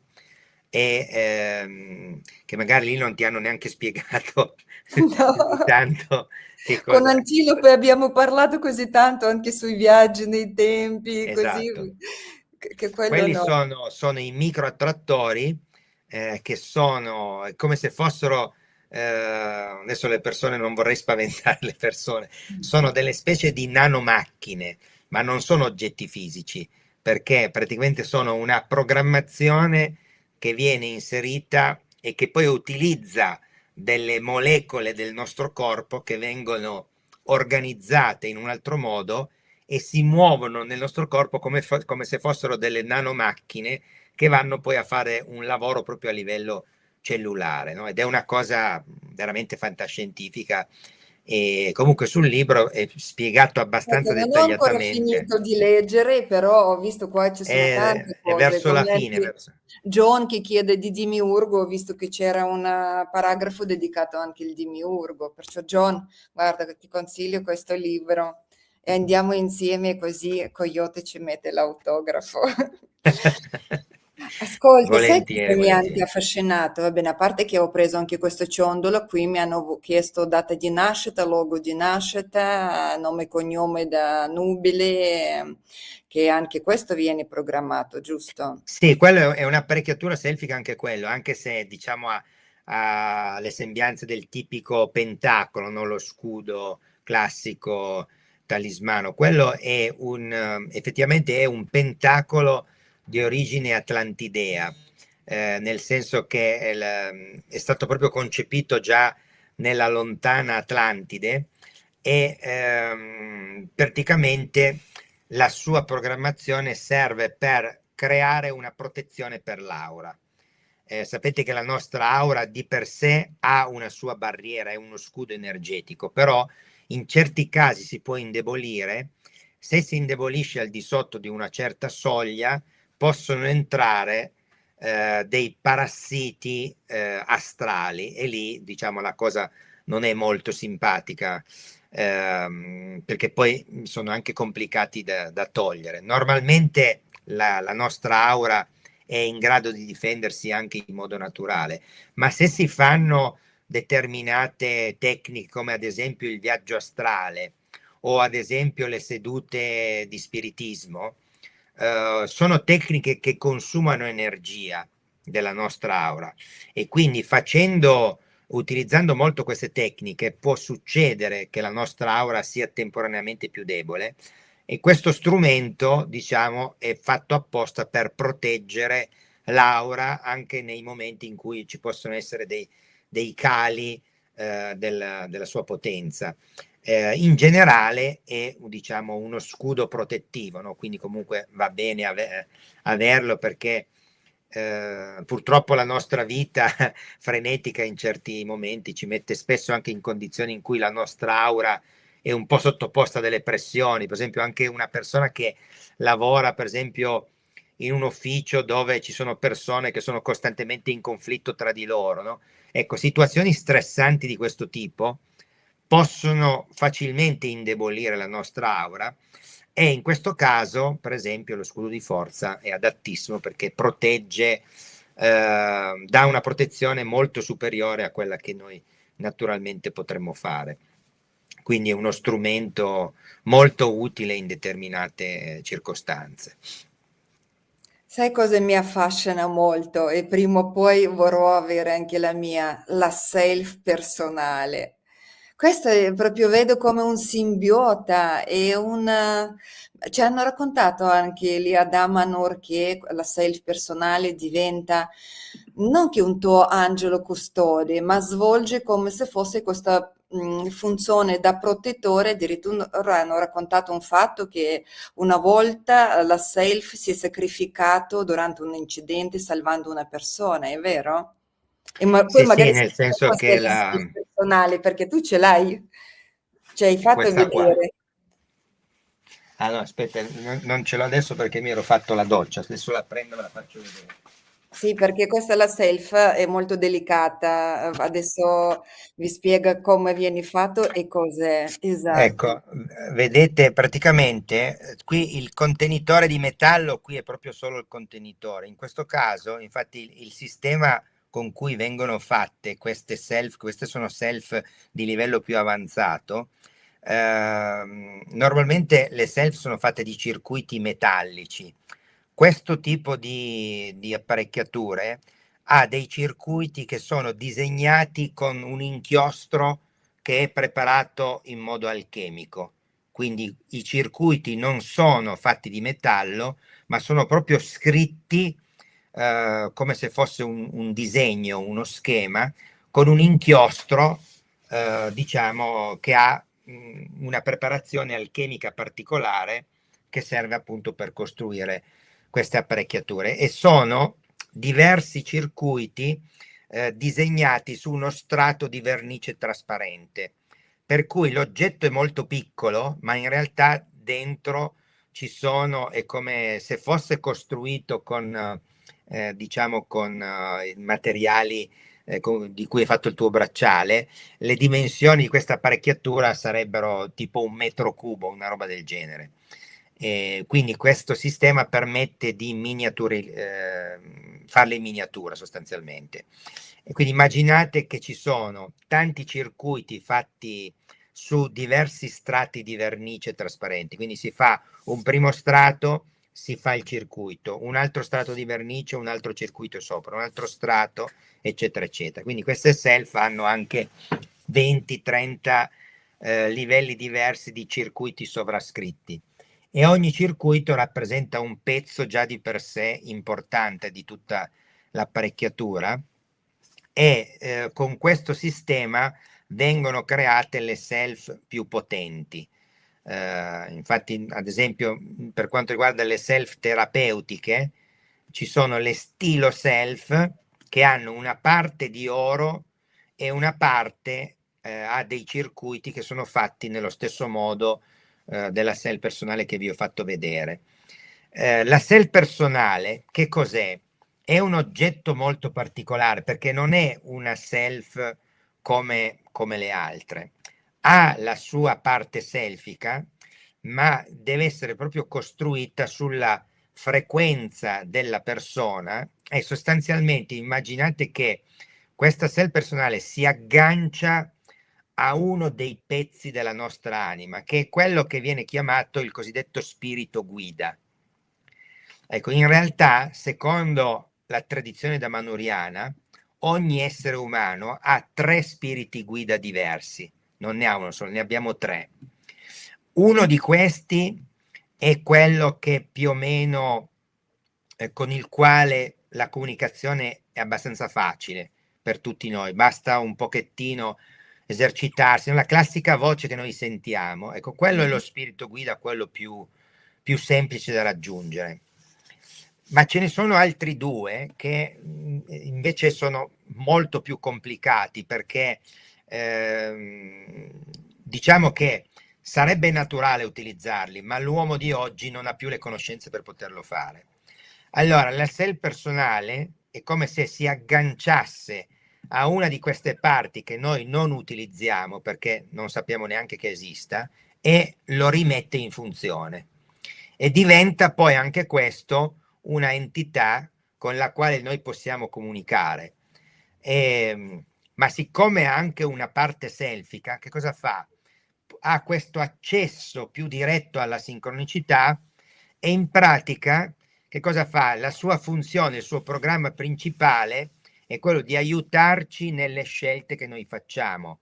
In che modo ci aiuta? Mettendoci davanti in modo più chiaro possibile le opzioni che noi abbiamo. Poi noi chiaramente dobbiamo scegliere, perché non è che può scegliere al nostro posto, però pensate alla differenza tra scegliere tra 3 o 4 cose che voi conoscete molto bene, oppure non scegliere perché non sapete neanche che ci sono quelle opzioni, perché molto spesso l'essere umano attuale non utilizza il libero arbitrio perché non ha nessuna informazione di come utilizzarlo. Ecco, la SEL personale da questo punto di vista genera degli eventi che ti fanno capire le cose, cioè che ti fanno capire più facilmente come le cose stanno, in modo che tu sia facilitato a scegliere le cose che sono migliori per te. L'altro programma importante che ha è quello di difesa sia energetica sia fisica. Facciamo un esempio, immaginate no, con l'auto state per attraversare un ponte, magari quel ponte sta proprio per crollare, ok? Allora, la SEL personale in questo caso potrebbe agire in questo modo: o vi genera un evento che vi fa ritardare, per cui cosa succede? Che il ponte crolla, quindi voi ovviamente vedete che è crollato e non ci potete più passare, però perlomeno non ci siete passate voi mentre stava per crollare. Oppure gioca di anticipo, cioè fa in modo che voi passiate per tempo, in modo da essere, diciamo, immuni al crollo, e quindi quando il ponte crollerà voi siete già al sicuro. Cioè in pratica, avendo accesso alla sincronicità, è come se si potessero vedere gli eventi già dell'immediato futuro, eventi che per noi non sono ancora successi. Per le creature selfiche invece sono già assolutamente visibili e sono come se fossero degli oggetti fisici che possono essere presi e spostati, messi più avanti, più indietro. Quindi la self personale, nella sua funzione di difesa, spesso gioca di anticipo o mette delle cose, diciamo, in modo da farti evitare determinati pericoli. In casi estremi come quello che hai citato prima, io ne conosco almeno 3 di eventi di questo tipo, cioè persone che hanno avuto degli incidenti gravi, gravissimi, però diciamo miracolosamente, diciamo dopo un incidente automobilistico con auto completamente distrutta, la persona esce relativamente illesa, no? Qualche ammaccatura qua e là, ma sostanzialmente illesa. Però la SEL personale sciolta, scomparsa. Veramente una cosa magica quella che sta raccontando. Praticamente è la self personale ha la sua coscienza, è cosciente, è un'entità, o È una viene entità, agganciata alla nostra entità, a questo si aggancia sia alla nostra, ma ha una sua entità, perché la tecnologia selfica, questo non l'ho detto prima, si basa proprio sulla possibilità di utilizzare, mettiamo tra virgolette utilizzare, perché non va visto questa cosa in senso negativo, è proprio, anche qui c'è un'alleanza con queste creature, quindi c'è un'alleanza in base alla quale queste creature accettano il fatto di lavorare al nostro servizio perché a loro interessa fare un'esperienza nel nostro mondo materiale. Queste creature sono letteralmente degli alieni che vivono in una dimensione che è completamente diversa dalla nostra. Per dei motivi che per noi non è facile da comprendere, queste creature sono interessate ad avere un'esperienza nel nostro piano materiale. E praticamente attraverso le apparecchiature selfie loro la possono fare. In cambio, loro lavorano per noi svolgendo il programma che è inserito nell'apparecchiatura selfie stessa. Quindi ogni apparecchiatura selfie è come se avesse dentro una di queste entità che noi le chiamiamo creature selfie, che sono queste creature che hanno l'accesso diretto alla sincronicità e attraverso il circuito fisico possono, come dire, portare questa loro potenzialità nella materia, perché ovviamente loro hanno dei corpi nelle loro dimensioni, ma sono incompatibili con la nostra, quindi loro è come se, vediamolo in questo modo, non è preciso, però possiamo immaginare come se fosse una specie di viaggio astrale il loro nel nostro piano fisico, dove però per agire proprio fisicamente nel nostro piano hanno bisogno di un corpo, e questo corpo è l'apparecchiatura selfica di metallo. E se tu perdi, o per dire, prima hai fatto la doccia perché non va bagnato, l'hai tolto, e se scompare questo oggetto? Non è una bella cosa, però diciamo che le self, potendo agire sulla sincronicità, come dire, possono anche tentare di ritornare indietro. Infatti alcune volte questo succede. Cioè ci sono persone... Infatti hanno detto chi me l'ha preso, non voglio stare con lui.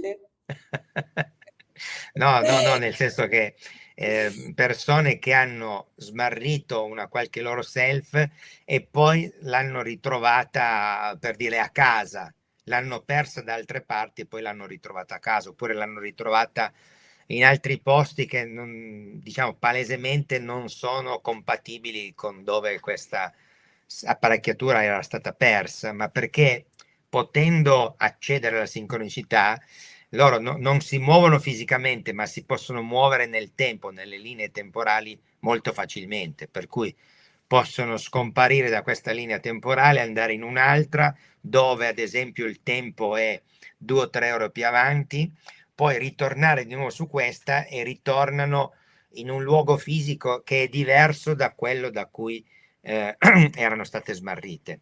Quindi spostandosi nel tempo possono spostarsi anche nello spazio. Sembra, sembra fantascienza, ma Sono affascinata, guarda, a me piacciono tutte queste teorie, tutte queste eh, sperimentazioni, finché uno non prova non le vive. Lo so che è molto costosa la self personale, è un investimento che va fatto, ma mi sembra che c'è una tecnologia che lo permette. si può fare esperienza con delle self molto più semplici e molto più economiche. Mm. Oh, Coyote, vuoi che... Sono 2 ore quasi, 1 ora e mezza. Leggo velocemente qualche domanda, se no poi Sì. ho promesso che rispondevamo a tutti, invece stai raccontando, ma non ti voglio neanche interrompere perché ogni cosa... Sai che volevo dire, perché prima già 20 minuti fa almeno, ho visto una domanda che ha uno spunto interessante, no? Che chiedeva rispetto alla malattia. Poi diceva, tutto è determinato dalla sincronicità e quindi anche la malattia. Allora, è una domanda molto interessante perché c'è una risposta, diciamo, a un primo livello dove possiamo dire che la malattia certamente è un evento che, se la sincronicità te l'ha messo lì, serve per farti capire qualcosa. Quindi anche una malattia mortale, anche una malattia mortale. Chiaramente se uno si trova con una malattia mortale, magari non reagirà subito dicendo oh che bello, la sincronicità mi deve far capire qualcosa e quindi ho un tumore con 3 mesi di vita. È chiaro che uno non la prenderà molto con questo spirito, però c'è qualcosa dietro a quell'evento e potremmo dire che effettivamente se la persona riesce a capire veramente quello che è successo o quello che la sincronicità suggerisce di fare, molto probabilmente quella malattia scompare. Non è naturalmente così semplice, infatti altrimenti non ci sarebbero tutte le tecnologie anche per curare, eccetera, eccetera. Evidentemente La malattia è un processo di trasformazione che può essere anche molto importante dal punto di vista evolutivo, ma sicuramente non è di così facile comprensione. Ecco, però la malattia comunque è un qualcosa che ti porta a trasformazione. In questa chiave di lettura, se uno cerca di capirla, può essere sincronicamente importante, cioè ci può portare più avanti.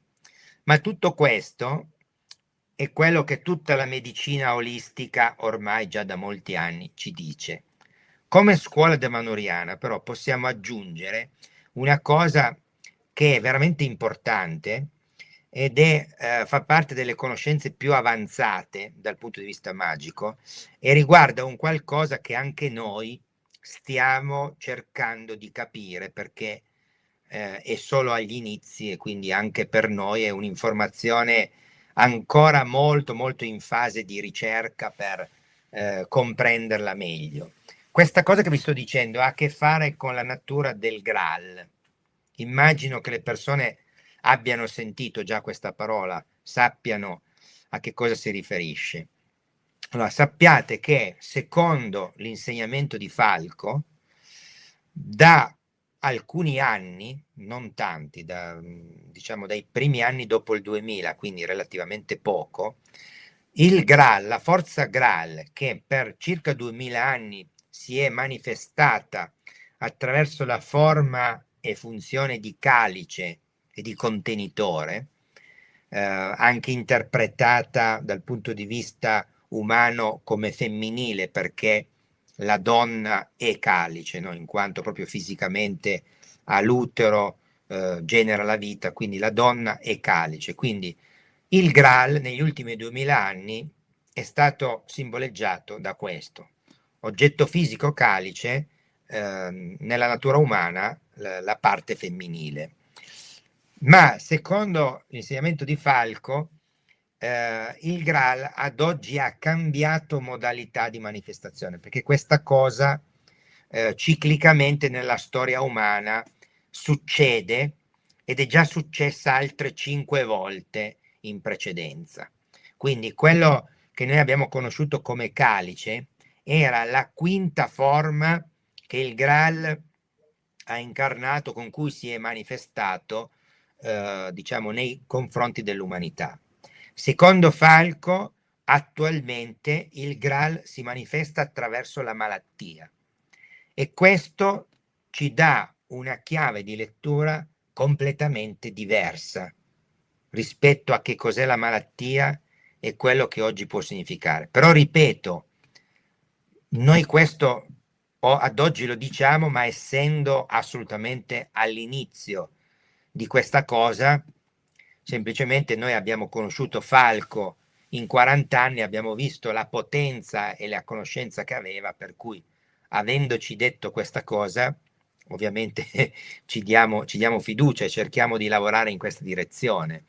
Non ci sono ancora delle verità, diciamo, particolari da rivelare rispetto a questo, se non quello che ho appena detto, cioè che ad oggi nella malattia può esserci addirittura la forza Graal che si manifesta e questo può produrre, diciamo, tantissime conseguenze.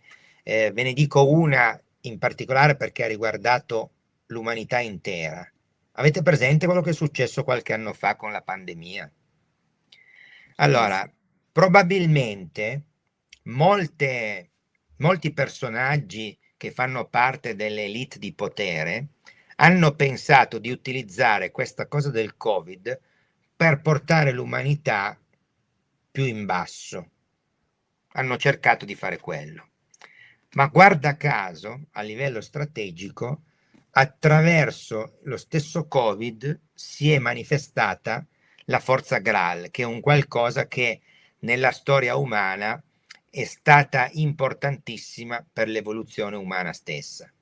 Quindi le forze, tra virgolette, nemiche hanno fatto male i loro conti, perché non avevano questa informazione e infatti che cosa è successo? Che mentre loro hanno tentato di mettere tutte le persone rinchiuse in casa e zittirle, e con una parte di umanità ci sono riusciti. Il classico 70% che dorme ovviamente avrà fatto quello che gli è stato ordinato di fare, ma tutti gli altri invece hanno accelerato il loro risveglio. Con È questa vero. cosa hanno capito ancora di più determinate cose.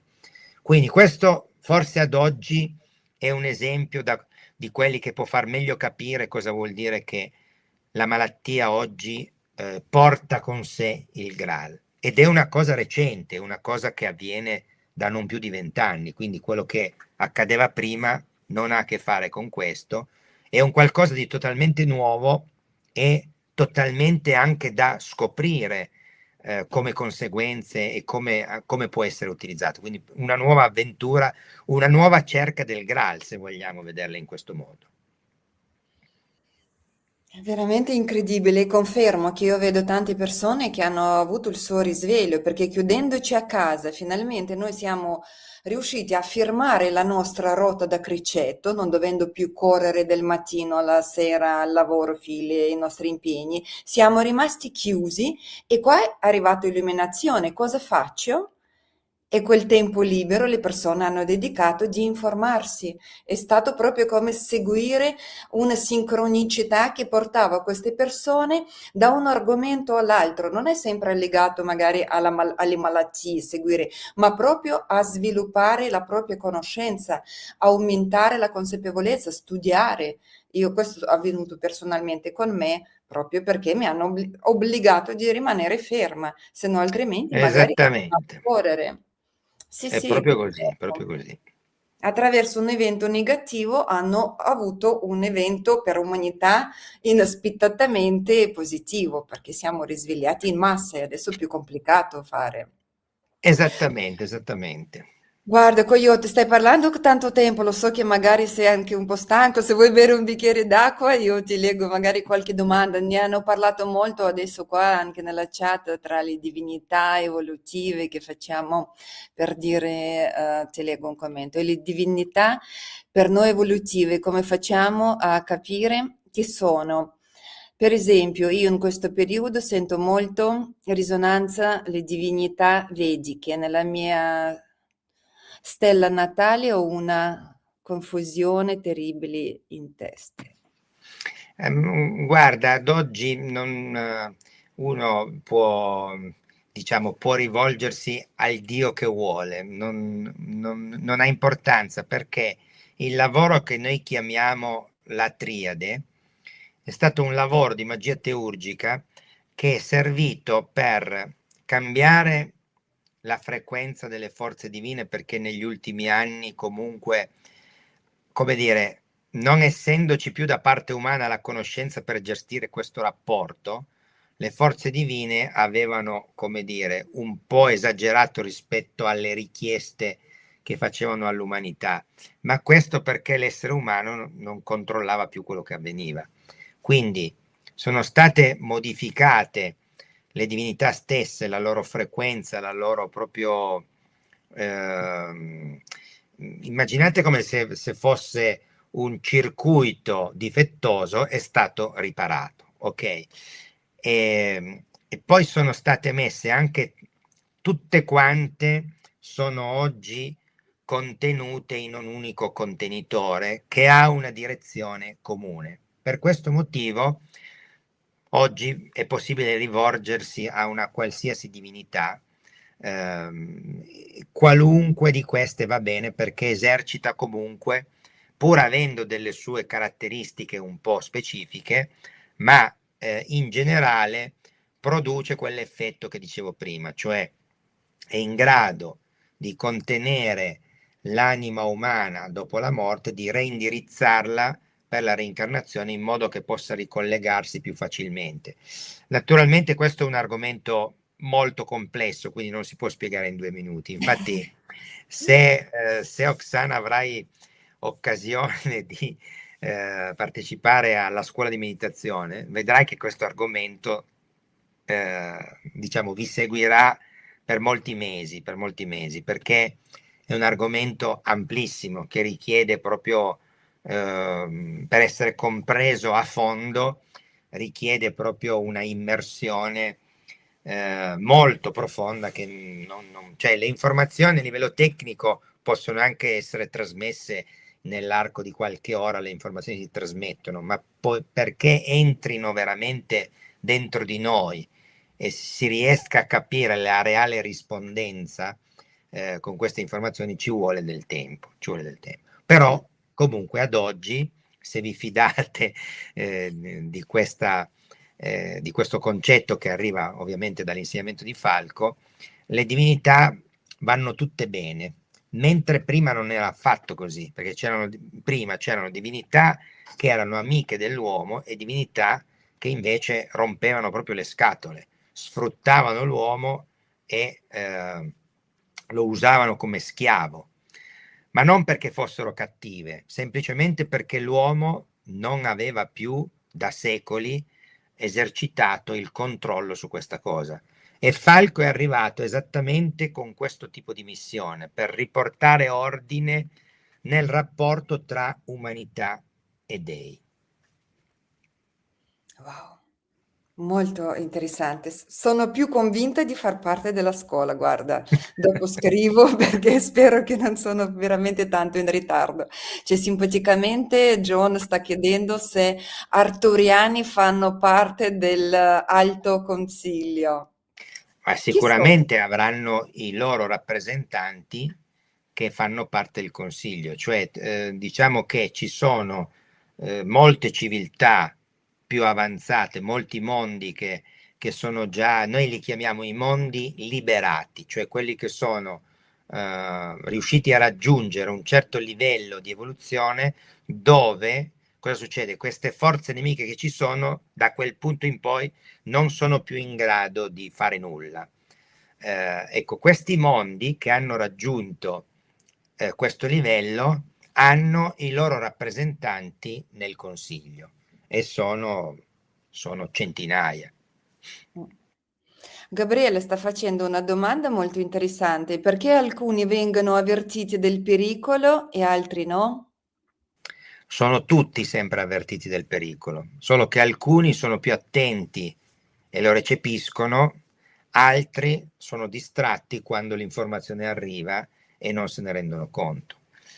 Se ci fate caso, se per caso nella vostra vita avete avuto dei momenti particolarmente difficili, io per esempio ho avuto a 40 anni ho avuto un grave incidente, poi mi sono reso conto che pochi minuti prima, diciamo, la sincronicità ha provato ad avvisarmi, se io avessi ascoltato quell'incidente non ce l'avrei avuto.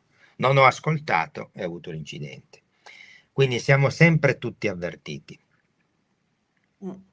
Hanno chiesto un po' di informazione su self personali, ma questo bisogna rivolgersi al negozio, vedere sul sito, è vero? Se allora considerate che la self personale non è una cosa, non è un oggetto che si compra così, cioè nel senso che si può avere, ma non è un oggetto qualunque, quindi si può avere, ma bisogna, insomma, bisogna avere una certa relazione con tutto l'apparato di conoscenza da manoriana, non è un oggettino che buongiorno, vorrei una self personale, ti arriva così, no? È una cosa che insomma, bisogna sviluppare un certo tipo di rapporto per questa selfie in particolare, per altre no, ma per questa è una cosa insomma, che richiede un pochettino di attenzione in più, quindi non è solo una questione di soldi.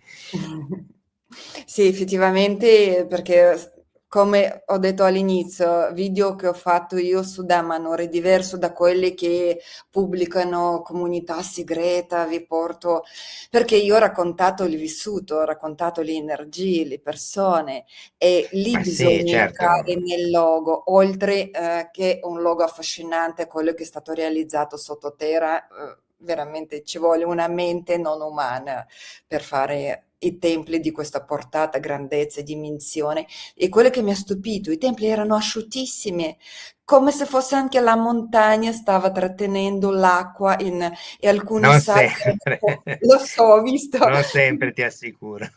però pulizia, guarda, Sì, la sì. mia cantina ha più umidità di odore rispetto ai templi che sono in perfetto Sì, stato. beh, chiaramente sono stati studiati tutti dei sistemi per portare le acque a defluire, però le parti più moderne sono sempre molto più asciutte. Quelle più antiche, quando piove tanto, tanto, tanto, diciamo, un po' di acqua filtra dentro, quindi poi si smaltisce, però ovviamente essendo dentro una montagna, non avere zero umidità è impossibile. Però, insomma, hai visto com'è. Sì, sì, ho visto, ma immagino anche i costi di gestione sono altissimi, di areazione, elettricità per Allora, asciugare ti tutto. posso dire che quella struttura costa più o meno dai 15 ai 20.000 euro al mese. Infatti ho visto perché luce, areazione, riscaldamento, c'è tutto lì, ha dei costi importanti. Infatti ho invitato tutti a non guardare solo il lato, ah, mi fanno pagare il biglietto per visitare. Quando andate al museo non vi fanno pagare il biglietto, lì anzi bisogna fare anche, secondo me, anche aiutare a mantenere questa bellezza così unica. Ci sono altri un po' commenti, vediamo. Perché la luce opera sempre in segreto e non si palesa? Non è in Perché non si segreto. palesa? Appunto, la luce si palesa e come? Bisogna essere attenti, attenti noi a riconoscerla. Pensate quando Cristo è stato crocifisso. Cristo era un essere assolutamente luminoso, ma l'hanno messo in croce e lì non è che la luce non sia manifestata, è che purtroppo l'umanità in certi momenti è assolutamente ignorante, non capisce, non distingue confonde il bene col male, confonde tantissime cose. Quindi, è un discorso di, cioè ognuno di noi deve fare un suo percorso di risveglio e di conoscenza. Chi fa un percorso di risveglio e di conoscenza queste cose le capisce. Chi passa la sua vita così, guardando la televisione, appunto occupandosi solo di queste cose, non dedicando mai del tempo a se stesso, a capire chi ha, a capire che ha un'anima, a capire che significati ha. Queste cose ovviamente non le capirà mai e per quanto possa avere davanti un'anima super illuminata, non la riconoscerà. Esattamente come uno che può venire da turista semplice ad Amanor senza, cioè, i turisti sono assolutamente benvenuti ad Amanor, però certi turisti arrivano, vedono Damanor, magari stanno un giorno, 2 giorni lì, poi tornano a fare la loro vita e non avranno capito assolutamente nulla di che cosa è Damanor. Ma non è che vogliamo colpevolizzare queste persone, semplicemente dipende da come sei strutturato in quel momento. Magari uno è venuto semplicemente perché aveva voglia di passare una domenica diversa dal solito, ha visto qualcosa, gli è piaciuto, bon, è andato a casa, ma non vuol dire che non ha visto veramente Dama, non ha capito niente. Capite? Quindi dipende da come siamo noi veramente predisposti a ricevere determinate informazioni. Quindi la luce arriva, ma se uno non è disposto a vederla, tanto non la vedrà mai. Guarda, vorrei raccontarti un caso del nostro gruppo. Noi siamo arrivati in 16, di cui 15 persone sono arrivate dalla Russia, alcuni dalla Siberia, di proprio oriente della Russia. Hanno viaggiato 9 ore da Vladivostok a Mosca, da Mosca un giorno per arrivare qui. E tu lo sai che quando hai visto il nostro gruppo, 2 persone appena che sono arrivate ad Amanur si sono ammalati, non hanno potuto seguire noi come se fosse il posto non li ha citato o loro non erano pronti a entrare con queste energie. Li abbiamo coinvolti solo 2 volte che sono andati e hanno visto i templi, ma il resto hanno passato chiuso in casa. Non volevano uscire da casa, facevano vite per fatti loro. felicemente poi sono partiti ringraziando, però il posto come se fosse energeticamente non erano compatibili. Ho raccontato Sì, un po' sì. questo caso, giusto anche. Ma l'ho già visto altre volte questa cosa, sai, l'ho già vista anche per diverse altre persone. Sono cose che succedono, a volte c'è anche una reazione proprio a livello energetico di questo tipo. Magari se ritorno poi in un altro momento invece la cosa funziona, ma in certi momenti, addirittura una volta ho visto una persona che era arrivata da molto lontano, non mi ricordo dove, ma è arrivata da molto lontano, non è neanche riuscita a entrare ad Ama, non ha neanche superato il cancello. È arrivata davanti al cancello e ha detto no, io qui non ci posso entrare. E se n'è andata. Chissà perché. Guarda, abbiamo Francesca molto attiva nella chat, Francesca Corricino, guarda, anche il nome, il nickname è molto carina, che ha scritto riguardo episodi di paralisi del sonno.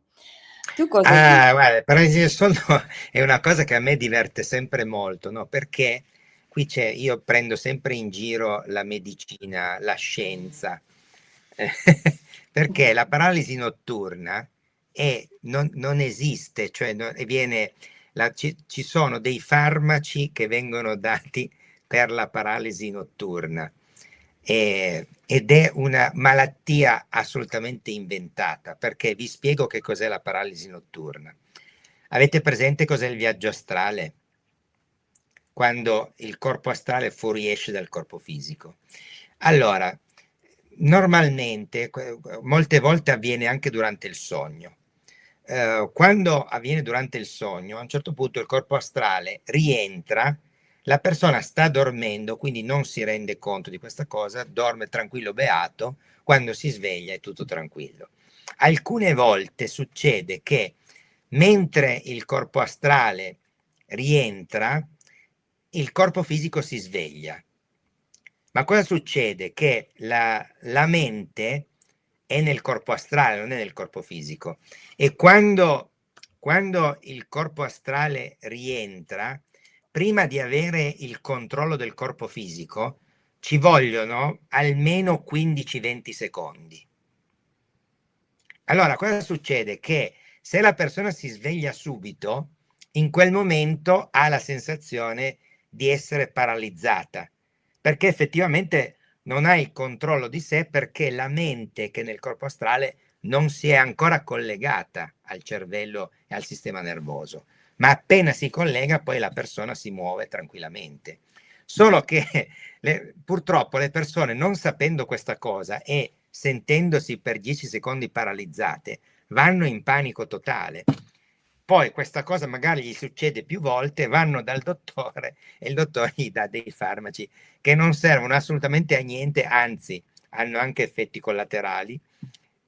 Ma questa cosa qui non è un problema, cioè la persona deve semplicemente sapere che se succede, evidentemente ad alcuni succede più spesso che ad altri, devono semplicemente stare tranquilli 10 secondi e poi il loro corpo riprende a rimuoversi normalmente, come è sempre successo. Non è mai successo a nessuno di avere una paralisi di queste qui che dura per 20 minuti. Durano sempre un minuto, proprio esagerando, ma neanche un minuto. E A me è invece, successo, ah, scusa, scusa, a scusa. me è successo un paio di volte. Mi ricordo che la prima volta che mi è successo non conoscevo la causa e effettivamente mi sono spaventato a morte anch'io. La seconda volta che mi è successa, sapevo questa cosa e per cui ho detto, ah, ok, questo è, quindi sto tranquillo. E allora, un po' di agitazione ti viene comunque, perché non potersi muovere, la sensazione non è bella, però sapendo che cos'è, aspetti un attimo e poi ti muovi e tutto funziona normalmente. E se invece arrivano le entità che ti bloccano, che tu stai sognando un brutto sogno, ti svegli nel sogno, stai scappando, vedi che ti Sì. stanno inseguendo, vuoi urlare e non puoi. Qui, Allora, quella è un'altra cosa. Quella è un'altra cosa e appunto in quel caso lì, per esempio, lo scudo di forza può aiutare tantissimo, perché quando succedono delle cose del genere vuol dire che la nostra aura in quel momento si è indebolita e può succedere perché nel sogno a volte noi usciamo proprio anche a livello astrale, e se si sta fuori dal corpo per troppo tempo, diciamo lo scudo dell'aura si può indebolire. Quindi in quel caso lì lo scudo di forza può aiutare molto, ma comunque bisogna essere, come dire, consapevoli di questa cosa qua.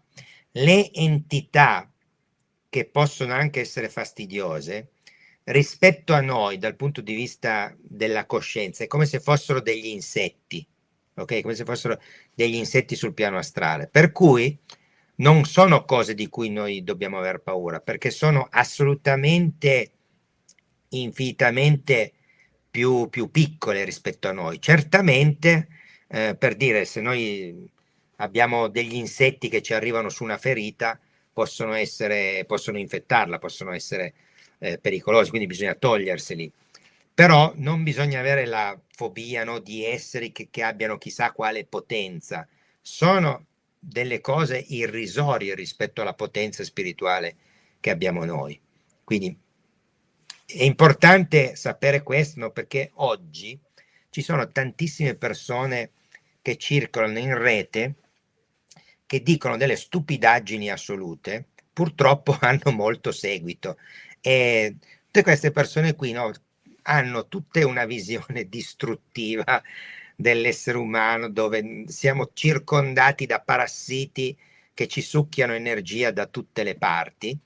Secondo queste persone non abbiamo nessuna speranza di migliorare la nostra dimensione, siamo praticamente dei topi di laboratorio, e queste entità ci fanno tutte quelle che ci vogliono.